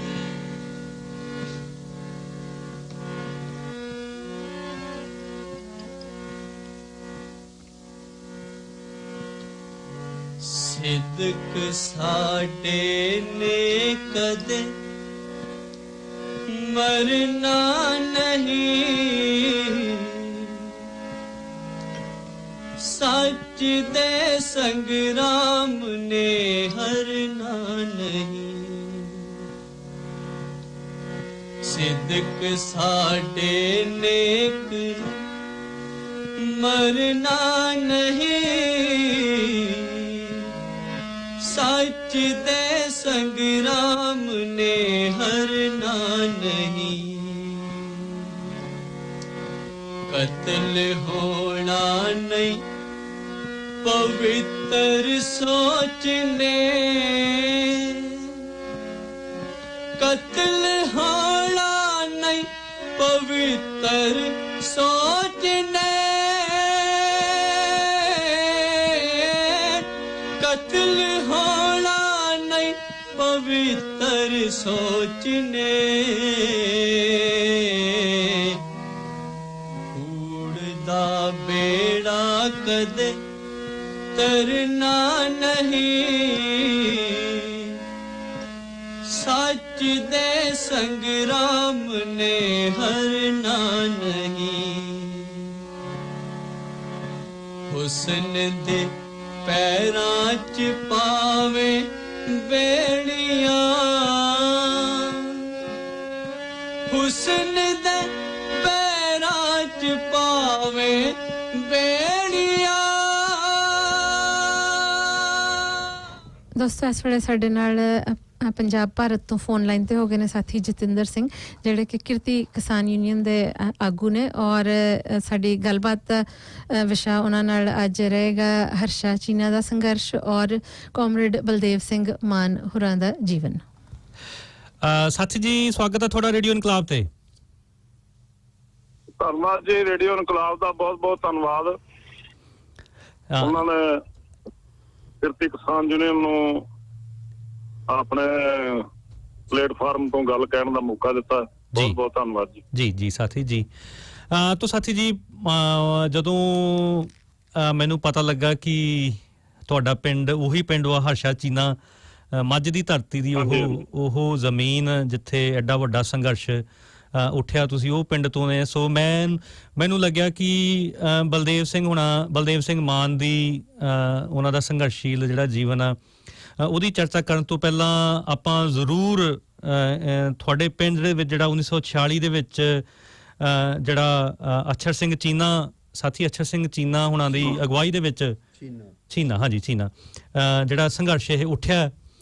ਸਾਥੀ ਜੀ ਅਸੀਂ ਚਾਹਾਂਗੇ ਕਿ ਸਰੋਤਿਆਂ ਨੂੰ ਦੱਸੋ, ਕਿਉਂਕਿ ਇਹ ਸਾਥੀ ਜੀ ਮਸਲਾ ਇਸ ਕਰਕੇ ਜ਼ਰੂਰੀ ਬਣ ਚੁੱਕਿਆ ਕਿ ਜਿਹੜਾ ਇੱਕ ਸਾਡੇ ਹੀ ਪੰਜਾਬ ਦੇ ਵਿੱਚੋਂ ਇੱਕ ਜਿਹੜੀ ਵਿਰੋਧੀ ਧਿਰ ਉੱਠੀ ਹੋਈ ਹੈ, ਜਾਂ ਜਿਨ੍ਹਾਂ ਨੂੰ ਸ਼ਾਇਦ ਹੋ ਸਕਦਾ ਬਹੁਤਾ ਗਿਆਨ ਵੀ ਨਾ ਹੋਵੇ, ਉਹ ਬਾਰ-ਬਾਰ ਜਿਹੜੀ ਆਪਣੀ ਕਿਸਾਨੀ ਸੰਘਰਸ਼ ਜਿਹੜੇ ਜਥੇਬੰਦੀਆਂ ਦੇ ਆਗੂ ਉਹਦੀ ਅਗਵਾਈ ਕਰ ਰਹੇ ਨੇ, ਉਹ ਕਹਿ ਰਹੇ ਨੇ ਵੀ ਕੁਝ ਤੁਸੀਂ ਅੱਜ ਤੱਕ ਕਦੀ ਕੋਈ ਸੰਘਰਸ਼ ਜਿੱਤਿਆ ਹੋਵੇ, ਦੱਸੋ ਸਾਨੂੰ ਕਿਹੜੇ ਤੁਸੀਂ ਸੰਘਰਸ਼ ਕੀਤੇ ਹੈ।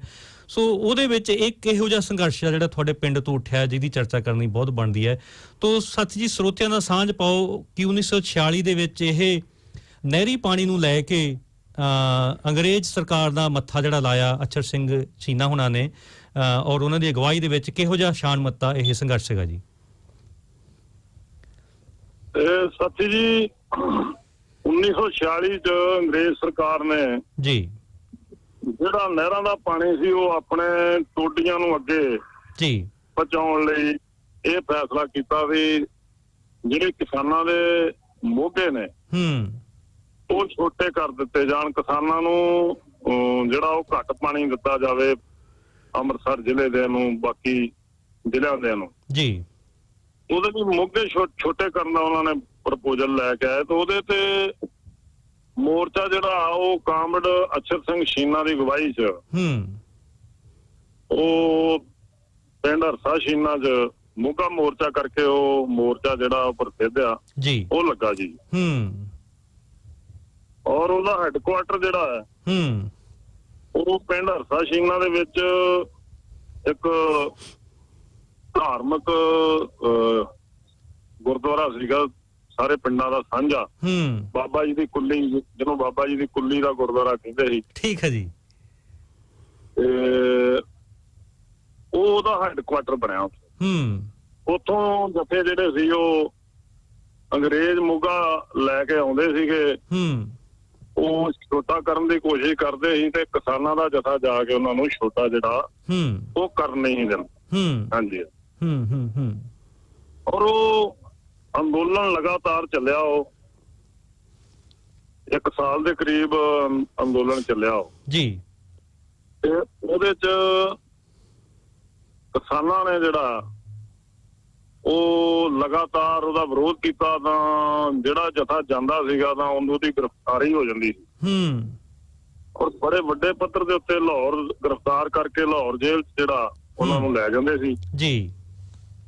ਤਾਂ ਬੜੇ ਵੱਡੇ ਪੱਧਰ ਦੇ ਉੱਤੇ ਪਿੰਡਾਂ 'ਚੋਂ ਇਹ ਗ੍ਰਿਫਤਾਰੀਆਂ ਜਿਹੜੀਆਂ ਹੋਈਆਂ।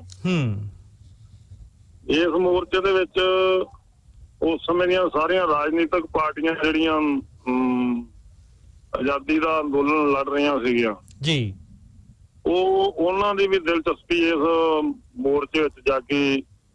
ਵੱਖ-ਵੱਖ ਪਾਰਟੀਆਂ ਦੇ, ਕਮਿਊਨਿਸਟ ਪਾਰਟੀਆਂ ਦੇ, ਕਾਂਗਰਸ ਪਾਰਟੀ ਦੇ ਆਗੂ ਜਿਹੜੇ ਨੇ, ਉਹਨਾਂ ਨੇ ਵੀ ਇਸ ਮੋਰਚੇ ਦਾ ਜਿਹੜਾ ਉਹ ਦੌਰਾ ਕੀਤਾ, ਹੈੱਡਕੁਆਟਰ ਤੇ ਸਾਰੇ ਜਿਹੜੇ ਉਹ ਆਏ।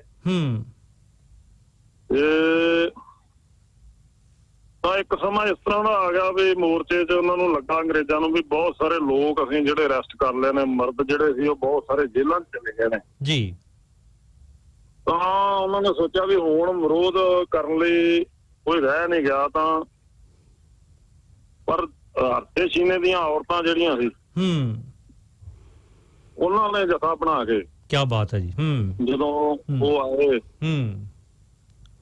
ਤਾਂ ਉਹਨਾਂ ਨੇ ਉਹ ਮੋਗਾ ਲਾਉਣ ਤੋਂ ਜਿਹੜਾ ਰੋਕ ਦਿੱਤਾ। ਤਾਂ ਉੱਥੇ ਇੱਕ ਸਵਾਲ ਪੈਦਾ ਹੋ ਗਿਆ ਵੀ ਹੁਣ ਔਰਤਾਂ ਨੂੰ ਕੀ ਗ੍ਰਿਫਤਾਰ ਕੀਤਾ ਜਾਵੇ। ਠੀਕ ਹੈ ਜੀ। ਤਾਂ ਉਹ ਔਰਤਾਂ ਦੀ ਗ੍ਰਿਫਤਾਰੀ ਦੀ ਗੱਲ ਜਿਹੜਾ ਮੌਕੇ ਦਾ ਅਫਸਰ ਸੀ ਉਹਨੇ ਉੱਪਰ DC ਸਾਹਿਬ ਨਾਲ ਗੱਲ ਕੀਤੀ, ਤਾਂ ਸਾਰੇ ਦਿੱਲੀ ਤੱਕ ਤੇ ਇੰਗਲੈਂਡ ਤੱਕ ਉਹਦੀਆਂ ਤਾਰਾਂ ਜਿਹੜੀਆਂ ਸੀ ਉਹ ਹਿੱਲੀਆਂ।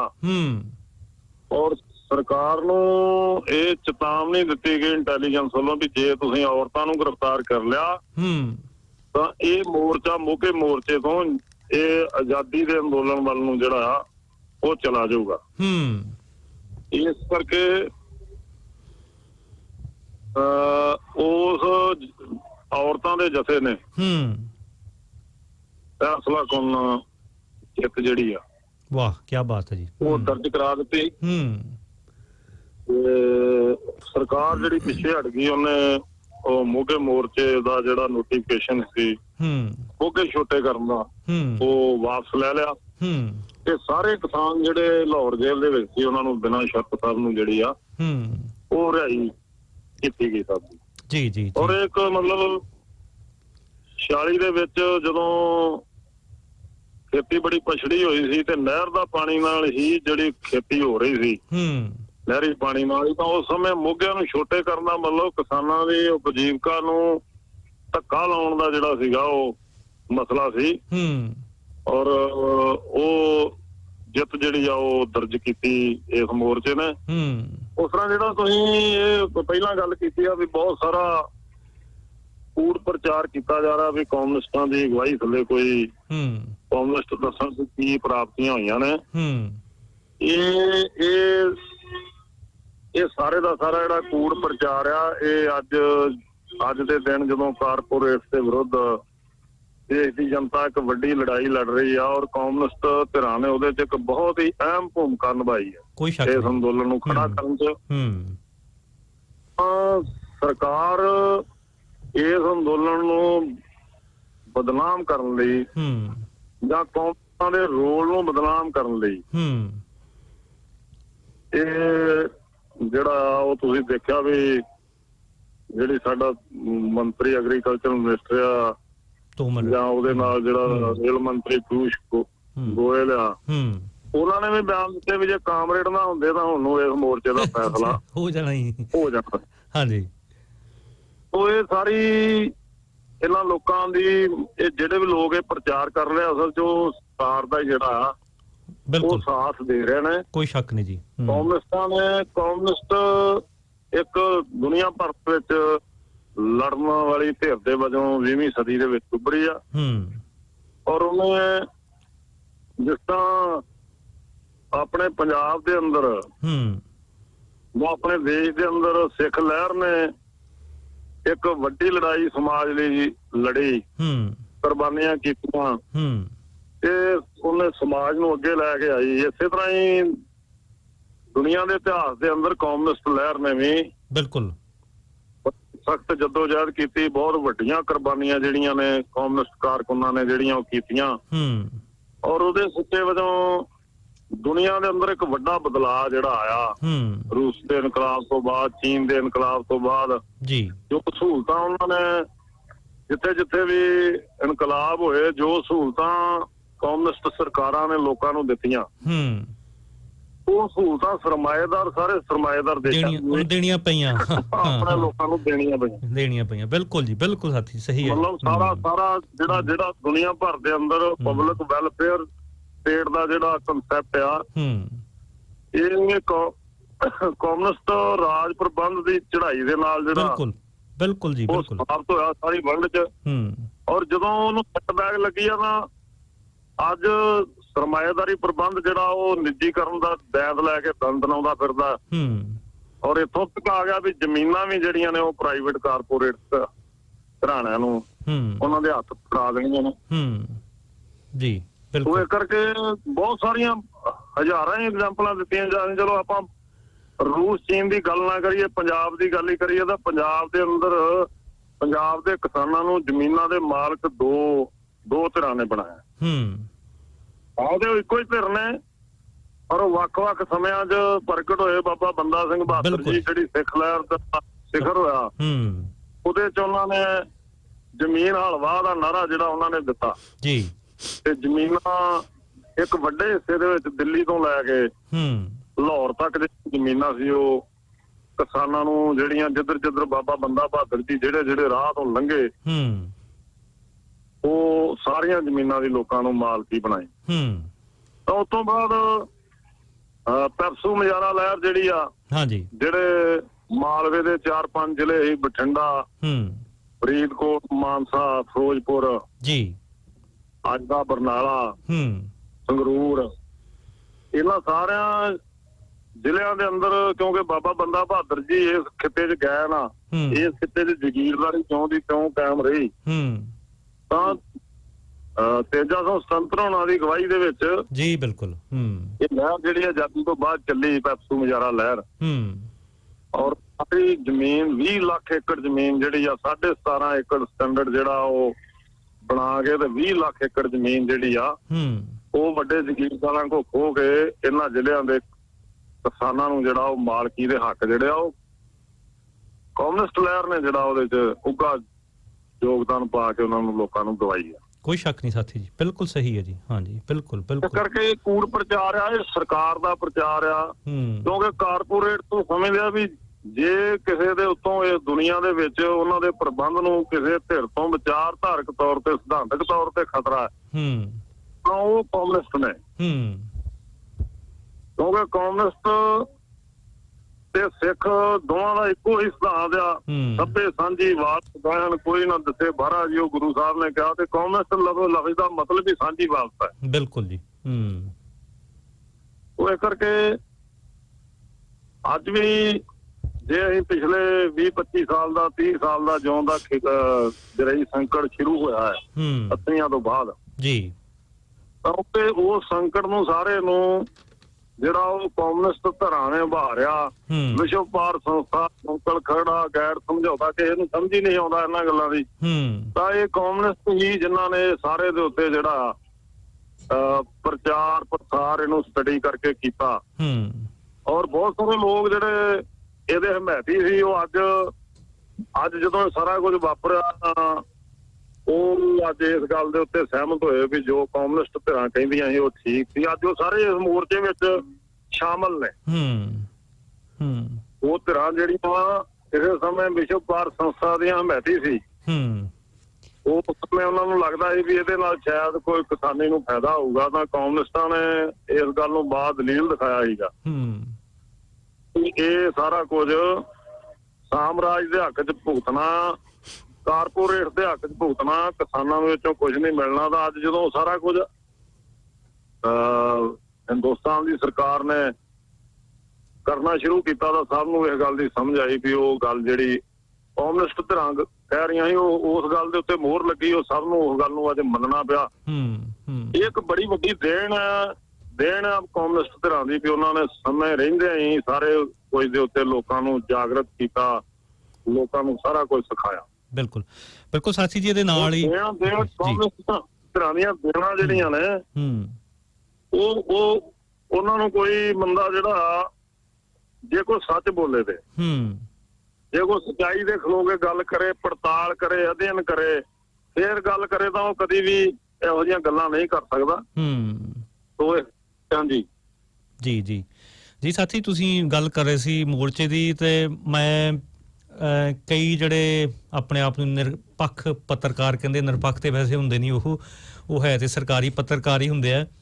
ਉਹ ਜਦੋਂ ਮੋਰਚੇ ਦੀ ਗੱਲ ਕਰਦੇ ਆ ਉਹ ਕਹਿੰਦੇ ਵੀ ਜਿਹੜੀਆਂ ਉੱਥੇ ਸਾਰੀਆਂ ਧਿਰਾਂ ਸ਼ਾਮਲ ਨੇ, ਜਦੋਂ ਉਹ ਕਹਿੰਦੇ ਵੀ ਉਹਦੇ ਵਿੱਚ ਸਿੱਖ ਵੀ ਸ਼ਾਮਲ ਨੇ ਤੇ ਉਹਦੇ 'ਚ ਕਮਿਊਨਿਸਟ ਵੀ ਸ਼ਾਮਲ ਨੇ। ਇਸ ਗੱਲ ਦਾ ਬਹੁਤ ਦੁੱਖ ਲੱਗਦਾ ਕਿ ਕਿਸ ਤਰੀਕੇ ਦੇ ਨਾਲ ਮਤਲਬ ਕਮਿਊਨਿਸਟਾਂ ਨੂੰ ਸਿੱਖੀ ਦੇ ਵਿੱਚੋਂ ਆਪੇ ਹੀ ਇਹ ਬਣੇ ਹੋਏ ਨੇ, ਜਿਹੜਾ ਬਦਾਵਾ ਖੁਦ ਹੀ ਇਹ ਦੇ ਦਿੰਦੇ ਨੇ।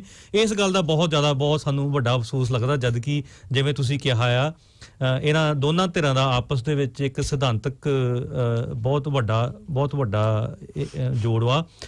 ਤਾਂ ਸਾਥੀ ਜੀ, ਇਹਦੇ ਨਾਲ ਦੀ ਨਾਲ ਆਪਾਂ ਗੱਲਬਾਤ ਕਰਾਂਗੇ ਇਹੀ ਕੂੜ ਪ੍ਰਚਾਰ ਨੂੰ ਗਾਂਹ ਤੋੜਦਿਆਂ ਕਿ ਸਾਥੀ ਬਲਦੇਵ ਸਿੰਘ ਮਾਨ, ਕਿਉਂਕਿ ਤੁਹਾਡੀ ਮੱਝ ਦੀ ਧਰਤੀ ਹੈ, ਤੁਸੀਂ ਉੱਥੇ ਦੇ ਰਹਿਣੇ ਵਾਲੇ ਹੋ, ਔਰ ਸਾਥੀ ਬਲਦੇਵ ਸਿੰਘ ਮਾਨ ਵੀ ਮੱਝ ਦੀ ਧਰਤੀ ਨੂੰ ਬਿਲੋਂਗ ਕਰਦੇ ਸੀਗੇ। ਤੋ ਉਹਨਾਂ ਦੇ ਵਾਸਤੇ ਵੀ ਹੁਣ ਪਿੱਛੇ ਜੇ ਉਹਨਾਂ ਦੀ ਬਰਸੀ ਮਨਾਈ ਗਈ, ਔਰ ਉਹਦੇ ਵਿੱਚ ਵੀ ਉਹਨਾਂ ਦੀ ਬੇਟੀ ਸੋਨੀਆ ਮਾਨ ਚਲੋ ਸਿੱਖ ਰਹੀ ਹੈ, ਜਿੰਨਾ ਕੁ ਉਹ ਕਰ ਰਹੀ ਹੈ। ਅਸੀਂ ਇਹ ਨਹੀਂ ਕਹਿੰਦੇ ਵੀ ਬਹੁਤ ਸਿਧਾਂਤਕ ਬਣ ਚੁੱਕੀ ਆ ਉਹ, ਪਰ ਜਿੰਨਾ ਕੁ ਉਹਦੇ ਵਾਸ 'ਚ ਉਹ ਕਰ ਰਹੀ ਹੈ। ਔਰ ਉਹਨਾਂ ਦੀ ਜਿਹੜੀ ਬਲਦੇਵ ਸਿੰਘ ਮਾਨ ਦੀ ਬਰਸੀ ਲਗਭਗ ਹਰ ਸਾਲ ਉੱਥੇ ਮਨਾਈ ਜਾਂਦੀ ਆ। ਇਸ ਸਾਲ ਵੀ ਕਿਉਂਕਿ ਕਿਸਾਨੀ ਸੰਘਰਸ਼ ਚੱਲ ਰਿਹਾ ਹੈ, ਉਹ ਕਿਸਾਨੀ ਲਹਿਰ ਦੇ ਯੋਧੇ ਸੀਗੇ, ਉਹਨਾਂ ਦੀ ਬਰਸੀ ਮਨਾਈ ਗਈ ਤੇ ਉਹਨਾਂ ਦੇ ਉੱਪਰ ਬਹੁਤ ਪੁੱਠੇ ਸਿੱਧੇ ਜਿਹੜਾ ਕੂੜ ਪ੍ਰਚਾਰ ਕੀਤਾ ਗਿਆ। ਜਿਵੇਂ ਤੁਸੀਂ ਪਹਿਲਾਂ ਗੱਲ ਕਰ ਰਹੇ ਕਿ ਇਹ ਪੁਲਿਸ ਦਾ ਟਾਊਟ ਸੀ, ਇਹਨਾਂ ਨੇ ਮੁੰਡੇ ਮਰਵਾਏ, ਉਹ ਬੜੇ ਆਪਣੇ ਗੁੱਸੇ ਦੇ ਵਿੱਚ ਉਹਦੇ ਨਾਲ ਸਿੰਘ ਵੀ ਨਹੀਂ ਲਾਉਂਦੇ, ਉਹਨੂੰ ਕਹਿੰਦੇ ਨੇ ਬਲਦੇਵ ਮਾਨ। ਸੋ ਮੈਂ ਚਾਹੂੰਗਾ ਸਾਥੀ ਕਿ ਤੁਸੀਂ ਉਹਨਾਂ ਨਾਲ ਵਿਚਰੇ ਹੋ। ਇਹ ਕੌਣ ਸੀ ਬੰਦਾ? ਉਹ ਇੱਕ ਕਹਾਣੀਕਾਰ, ਇੱਕ ਇਨਕਲਾਬੀ ਬੰਦਾ ਜਿਹਨੇ ਆਪਣੀ ਸਾਰੀ ਉਮਰ ਲੋਕਾਂ ਦੇ ਪ੍ਰਤੀ, ਲੋਕਾਂ ਦੇ ਸੰਘਰਸ਼ਾਂ ਦੇ ਵਿੱਚ ਲਾਈ, ਕੌਣ ਸੀ ਬਲਦੇਵ ਮਾਨ ਜੀ, ਬਲਦੇਵ ਸਿੰਘ ਮਾਨ? ਸਾਥੀ ਜੀ, ਤੁਸੀਂ ਇਸ ਤੋਂ ਪਹਿਲਾਂ ਜਿਹੜੀ ਗੱਲ ਕੀਤੀ ਆ ਸਿੱਖ ਵਰਸਸ ਕਮਿਊਨਿਸਟ ਵਾਲੀ, ਹਾਂਜੀ ਹਾਂਜੀ, ਇਹ ਜਿਹੜੀ ਚੀਜ਼ ਆ ਗਰਾਊਂਡ ਲੈਵਲ ਤੇ ਕਿਤੇ ਨਹੀਂ ਹੈਗੀ। ਗਰਾਊਂਡ ਲੈਵਲ ਤੇ ਦੇਖੋ, ਅਸੀਂ ਸਿੱਖਾਂ ਦੇ ਘਰ ਜੰਮੇ ਆ ਜੀ, ਤੇ ਸਾਡੀਆਂ ਸਭ ਰੋਹ ਰੀਤਾਂ ਜਿਹੜੀਆਂ ਨੇ ਉਹ ਸਿੱਖਾਂ ਵਾਲੀਆਂ ਨੇ। ਅਸੀਂ ਵੀ ਬਹੁਤ ਸਾਰੀ ਕਿਸਾਨ ਲੀਡਰਸ਼ਿਪ ਜਿਹੜੀ ਉਹ ਸਾਬਤ ਸੂਰਤ ਆ। ਅਸੀਂ ਜਿੰਨੇ ਵੀ ਪੰਜਾਬ ਦੇ ਕਮਿਊਨਿਸਟ ਨੇ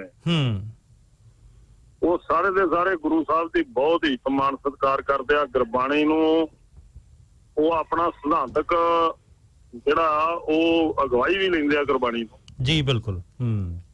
ਔਰ ਪ੍ਰੈਕਟੀਕਲੀ ਗੁਰੂ ਸਾਹਿਬ ਨੇ ਜਿਹੜਾ ਜ਼ੁਲਮ ਵਿਰੁੱਧ, ਧੱਕੇ ਵਿਰੁੱਧ ਲੜਨ ਦੀ ਜਿਹੜੀ, ਸੰਘਰਸ਼ ਕਰਨ ਦੀ ਜਿਹੜੀ ਗੱਲ ਅਸਲ ਚ ਉਹਨਾਂ ਆਪਣੀ ਜ਼ਿੰਦਗੀ ਚ ਕੀਤੀ, ਉਹਨੂੰ ਪ੍ਰੈਕਟੀਕਲੀ ਕਮਿਊਨਿਸਟ ਸਿੱਖ ਜਿਹੜੇ ਨੇ ਉਹ ਬਹੁਤ ਸ਼ਿੱਦਤ ਦੇ ਨਾਲ ਗਰੀਬ ਗੁਰਬੇ ਲਈ, ਮਜ਼ਲੂਮਾਂ ਲਈ, ਔਰ ਉਹ ਗੁਰੂ ਸਾਹਿਬ ਦਾ ਕਿਰਤ ਕਰੋ, ਵੰਡ ਛਕੋ, ਨਾਮ ਜਪੋ ਵਾਲਾ ਜਿਹੜਾ ਸਿਧਾਂਤ ਆ, ਉਸ ਸਿਧਾਂਤ ਅਨੁਸਾਰ ਸੁਸਾਇਟੀ ਬਣਾਉਣ ਲਈ ਕਮਿਊਨਿਸਟ ਬਹੁਤ ਸੱਚੇ ਦਿਲੋਂ ਲੱਗੇ ਹੋਏ ਆ। ਔਰ ਸਾਨੂੰ ਇਹ ਕਿਤੇ ਵੀ ਮੁਸ਼ਕਲ ਨਹੀਂ ਹੈਗੀ। ਸਾਡਾ ਸਾਰੇ ਹੀ ਸਿੱਖ ਅਦਾਰਿਆਂ ਦੇ ਵਿੱਚ ਜਿਹੜੇ ਅਸੀਂ ਸਾਡਾ ਸਾਰਿਆਂ ਦਾ ਹੀ ਪੂਰਾ ਮਾਨ ਸਨਮਾਨ ਹੈ। ਅਸੀਂ ਗੁਰਦੁਆਰਿਆਂ ਦੀਆਂ ਕਮੇਟੀਆਂ ਦੀਆਂ ਪਿੰਡਾਂ ਦੇ ਵਿੱਚ, ਅਸੀਂ ਗੁਰਦੁਆਰਾ ਸਾਹਿਬ ਦੀਆਂ ਪ੍ਰਬੰਧਾਂ ਵਿੱਚ ਆ। ਅਸੀਂ ਹਰ ਮਤਲਬ ਗੁਰੂ ਸਾਹਿਬ ਦੇ ਜਿਹੜੇ ਦਿਨ ਦਿਹਾੜੇ ਆਉਂਦੇ ਆ ਉਹਨਾਂ ਨੂੰ ਮਨਾਉਣ ਦੇ ਵਿੱਚ ਪਿੰਡਾਂ ਦੇ ਵਿੱਚ ਸਾਡੇ ਜਿਹੜੇ ਵਰਕਰ ਨੇ ਉਹ ਅੱਗੇ ਹੁੰਦੇ ਆ। ਔਰ ਸ਼ਾਇਦ ਬਾਬਾ ਬੰਦਾ ਬਹਾਦਰ ਜੀ ਨੂੰ ਸੀਨ ਤੇ ਲਿਆਉਣ ਵਾਲੇ ਅਸੀਂ ਆ। ਬਿਲਕੁਲ, ਬੰਦਾ ਬਹਾਦਰ ਜੀ ਨਾਮ ਤੇ ਪਿੱਛੇ ਸੁੱਟਿਆ ਹੋਇਆ ਸੀਗਾ। ਉਹਨਾਂ ਨੂੰ ਤਾਂ ਬੰਦਈ ਖਾਲਸੇ ਦਾ ਨਾਮ ਦਿੱਤਾ ਹੋਇਆ ਸੀ। ਇਹ ਕਮਿਊਨਿਸਟ ਸਿੱਖ ਜਿਹੜੇ ਸੀਗੇ, ਉਹਨਾਂ ਨੇ ਉਹਨਾਂ ਦਾ ਜੋ ਕਿਰਦਾਰ ਸੀ, ਜੋ ਉਹਨਾਂ ਦੀ ਦੇਣ ਸੀ ਪੰਜਾਬ ਨੂੰ, ਕਿਸਾਨਾਂ ਨੂੰ, ਸਿੱਖਾਂ ਨੂੰ, ਜੋ ਉਹਨਾਂ ਦਾ ਚਮਕਦਾ ਰੋਲ ਸੀ, ਉਹਨੂੰ ਅਸੀਂ ਅੱਗੇ ਲੈ ਕੇ ਆਏ ਹਾਂ। ਔਰ ਅਸੀਂ ਬਾਬਾ ਬੰਦਾ ਬਹਾਦਰ ਜੀ ਦੀ ਜਿਹੜੀ ਬਰਸੀ ਆਈ ਆ, 300 ਸਾਲਾ ਬਰਸੀ ਜਿਹੜੀ ਆ, ਉਹ ਪੰਜਾਬ ਦੇ ਵਿੱਚ ਅਸੀਂ 5 ਥਾਵਾਂ ਦੇ ਉੱਤੇ ਕਿਰਤੀ ਕਿਸਾਨ ਯੂਨੀਅਨ ਜਿਹੜੀ ਆ ਉਹ ਸਪੈਸ਼ਲੀ, ਕਿਉਂਕਿ ਅਸੀਂ ਇਹ ਸਮਝਦੇ ਵੀ ਬਾਬਾ ਬੰਦਾ ਬਹਾਦਰ ਜੀ ਇਸ ਧਰਤੀ ਦੇ ਉੱਤੇ ਪਹਿਲੇ ਕਿਸਾਨ ਆਗੂ ਸੀ, ਇਨਕਲਾਬੀ ਕਿਸਾਨ ਆਗੂ, ਜਿਹਨਾਂ ਜ਼ਮੀਨ ਹਾਲ ਵਾਹ ਦਾ ਨਾਰਾ ਜਿਹੜਾ ਸਭ ਤੋਂ ਪਹਿਲਾਂ ਇਸ ਧਰਤੀ ਤੇ ਦਿੱਤਾ। ਉਹ ਇਸ ਕਰਕੇ ਗਰਾਊਂਡ ਲੈਵਲ ਤੇ ਸਿੱਖਾਂ ਤੇ ਕਮਿਊਨਿਸਟਾਂ 'ਚ ਕੋਈ ਫਰਕ ਨਹੀਂ ਹੈਗਾ। ਸਾਰੇ ਜਿਹੜੇ ਕਮਿਊਨਿਸਟ ਨੇ ਉਹ ਸਿੱਖੀ ਦੀ ਕਦਰ ਕਰਦੇ ਨੇ, ਉਹ ਸਿੱਖ ਰਹਿਣੀ ਬਹਿਣੀ ਦੇ ਧਾਰਨੀ ਨੇ। ਉਹ ਸਿੱਖੀ ਨੂੰ ਜਿਉਣ ਦੀ ਜਿਹੜੀ ਆ ਉਹ ਕੋਸ਼ਿਸ਼ ਕਰਦੇ। ਇਹ ਕੁਝ ਮੁੱਠੀ ਭਰ ਲੋਕ ਨੇ ਜਿਹੜੇ ਸਰਕਾਰਾਂ ਦੇ, ਕਾਰਪੋਰੇਟ ਘਰਾਣਿਆਂ ਦੇ, ਸਰਮਾਏਦਾਰਾਂ ਦੇ ਚੁੱਕੇ ਚੁਕਾਏ ਮੁੱਠੀ ਭਰ ਲੋਕ ਨੇ ਜਿਹੜੇ ਇਹ ਸਾਰਾ ਜ਼ਹਿਰ ਜਿਹੜਾ ਉਗਲ ਰਹੇ ਨੇ।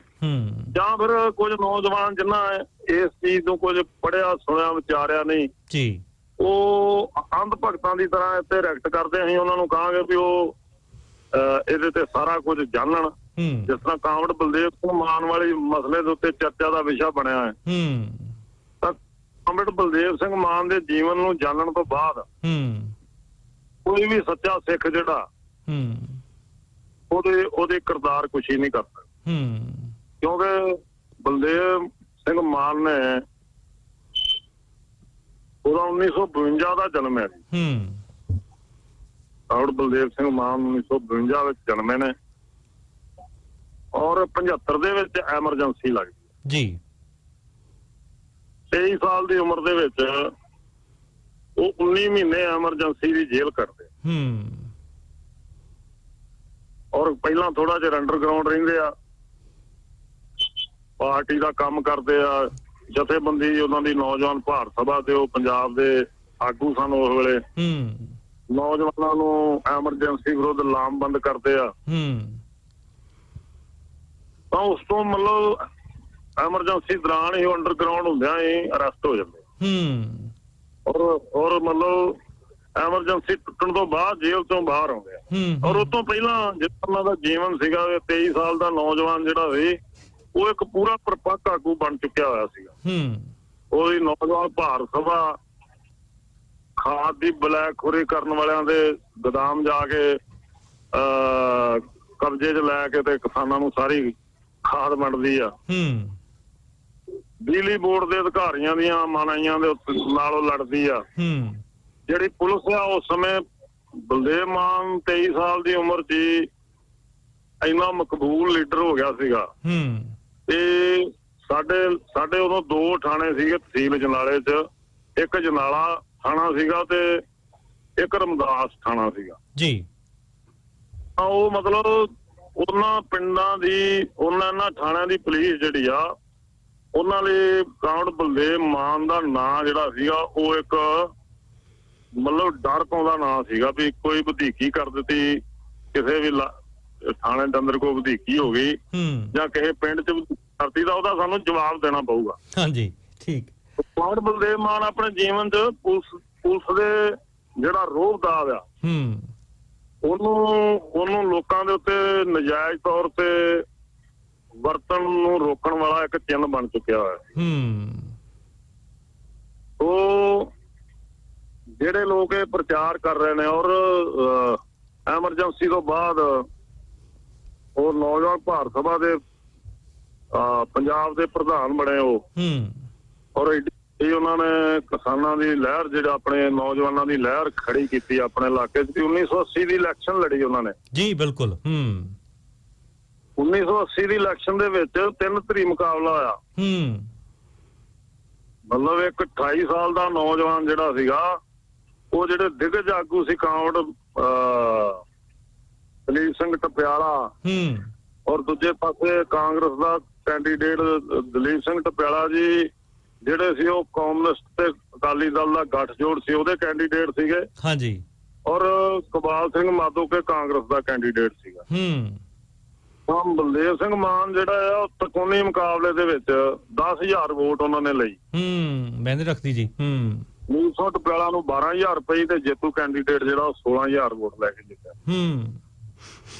ਉਹ ਜੇ ਉਹ ਜਿਸ ਤਰ੍ਹਾਂ ਦਾ ਅੱਜ ਉਹਨਾਂ ਬਾਰੇ ਪ੍ਰਚਾਰ ਕੀਤਾ ਜਾ ਰਿਹਾ ਉਹ ਜੇ ਕੋਈ ਏਦਾਂ ਦੀ ਮਾਸਾ ਜਿੰਨੀ ਵੀ ਗੱਲ ਹੋਵੇ ਤਾਂ ਇੱਕ 28 ਸਾਲ ਦੇ ਨੌਜਵਾਨ ਨੂੰ ਲੋਕ ਆਮ ਕਰਕੇ ਛੋਕਰਾ ਹੀ ਕਹਿ ਦਿੰਦੇ ਆ, ਪਰ ਲੋਕਾਂ ਦਾ ਮਾਨ ਦੇ ਵਿੱਚ ਏਡੇ ਇੱਕ ਗੰਭੀਰ ਨੌਜਵਾਨ ਦਾ ਇਮੇਜ ਸੀ ਵੀ ਲੋਕਾਂ ਨੇ ਲਗਭਗ ਉਹਨੂੰ ਜਿਤਾਉਣ ਤੱਕ ਗਏ ਲੋਕ। ਔਰ ਇੱਕ ਗੱਲ ਮੈਂ ਤੁਹਾਨੂੰ ਕਹਿਣੀ ਚਾਹੁੰਦਾ ਵੀ ਉਹਨਾਂ ਦਾ ਪਿੰਡ ਬੱਗੇ ਕਲਾਂ, ਸਾਡਾ ਪਿੰਡ ਹਰਸਾ ਸ਼ੀਨਾ, ਇਹ ਦੋਵੇਂ ਨੇੜਵੇਂ ਪਿੰਡ ਨੇ। ਠੀਕ ਹੈ ਜੀ। ਔਰ ਇਹ ਵੀ ਆ ਵੀ ਬੱਗੇ ਉਹਨਾਂ ਦਾ ਦਾਦਕਾ ਪਿੰਡ ਆ ਤੇ ਹਰਸਾ ਸ਼ੀਨਾ ਉਹਨਾਂ ਦਾ ਨਾਨਕਾ ਪਿੰਡ ਆ। ਸਾਡੇ ਨਾਨਕੇ ਉਹਨਾਂ ਦੇ। ਠੀਕ ਹੈ ਜੀ। ਅੱਛਾ। ਹਾਂ। ਇਹ ਉਹਨਾਂ ਦੀ ਕਰਮ ਭੂਮੀ ਮੇਨ ਜਿਹੜੀ ਸੀਗੀ ਉਹ ਹਰਸਾ ਸ਼ੀਨਾ ਜਿਹੜਾ ਸੀ ਉਹਨਾਂ ਦਾ ਬੇਸ ਸੀਗਾ। ਹਰਸੇ ਸ਼ੀਨੇ ਦੀ ਨੌਜਵਾਨੀ ਜਿਹੜੀ ਸੀ ਵੱਡੇ ਪੱਧਰ ਦੇ ਉੱਤੇ।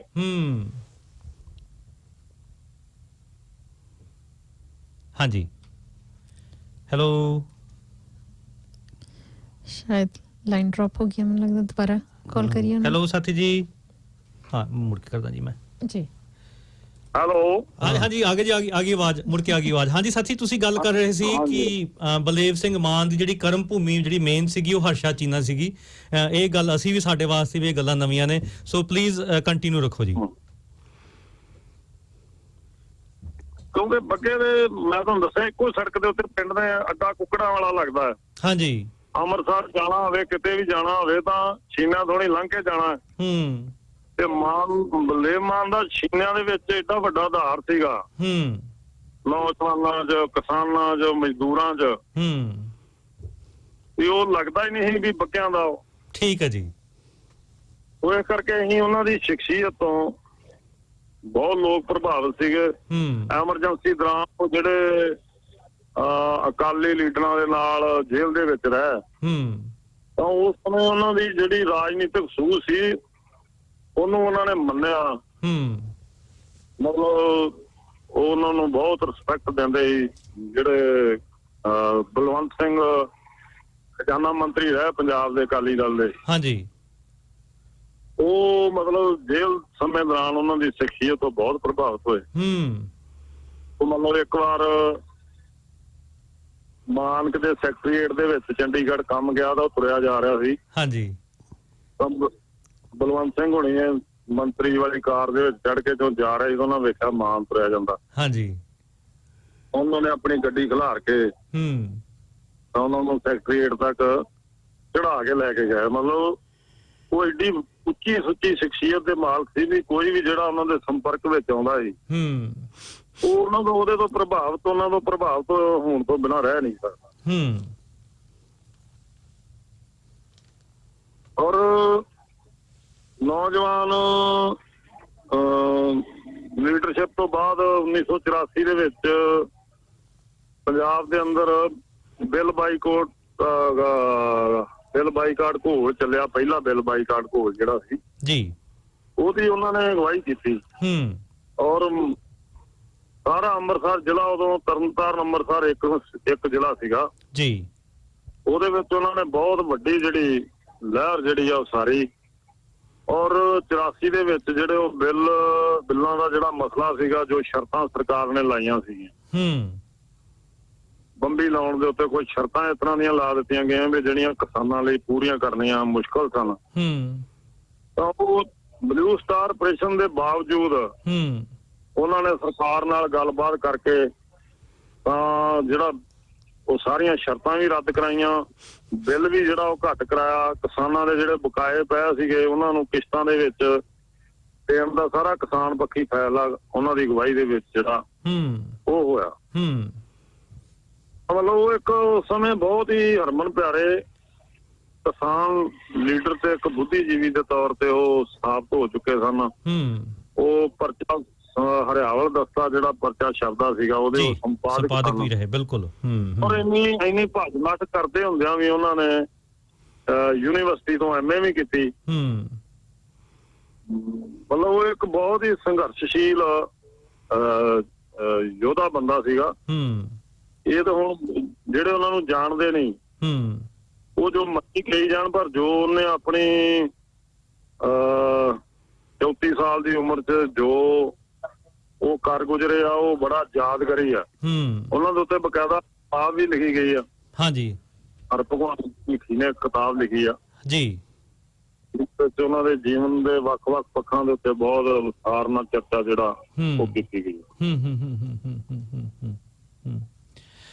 ਤੋ ਸਾਥੀ ਜੀ, ਇਹਦੇ ਵਿੱਚ ਜਿਹੜੀ ਮੇਨ, ਕਿਉਂਕਿ ਆਪਣਾ ਮਕਸਦ ਇਹ ਹੈ ਕਿ ਭੁੱਲ ਭੁਲੇਖੇ ਕੱਢੇ ਜਾਣ, ਇਹ ਕਿਉਂਕਿ ਬਹੁਤ ਸਮਾਂ ਹੋ ਗਿਆ ਜੀ। ਇਹ 84 ਤੋਂ ਬਾਅਦ ਜਿਹੜਾ ਵਿਸ਼ਲੇਸ਼ਣ ਹੋਣਾ ਚਾਹੀਦਾ ਸੀਗਾ, ਜੋ ਕੁਝ 84 ਦੇ ਵਿੱਚ ਉਸ ਸਮੇਂ ਦੇ ਕਾਲੇ ਦੌਰ ਦੇ ਵਿੱਚ ਹੋਇਆ, ਔਰ ਉਹੀ ਕੂੜ ਪ੍ਰਚਾਰ ਜਿਹੜਾ ਹੁਣ ਤੱਕ ਉਹ ਚੱਲਦਾ ਆ ਰਿਹਾ ਹੈ ਕਿ ਇੱਕ ਜਿਹੜਾ ਖਾਸ ਜਿਹੜਾ ਇਲਜ਼ਾਮ ਲਾਇਆ ਜਾਂਦਾ ਸਾਥੀ ਜੀ ਤੇ ਕਿ ਇਹ ਪੁਲਿਸ ਦੇ ਟਾਊਟ ਸੀ ਤੇ ਇਹ ਜਿਹੜੇ ਖਾੜਕੂ ਜਿਹੜੇ ਨੌਜਵਾਨ ਸੀਗੇ ਉਹਨਾਂ ਨੂੰ ਫੜਵਾ ਕੇ ਤੇ ਉਹਨਾਂ ਦਾ ਕਤਲ ਕਰਾਉਂਦੇ ਸੀਗੇ।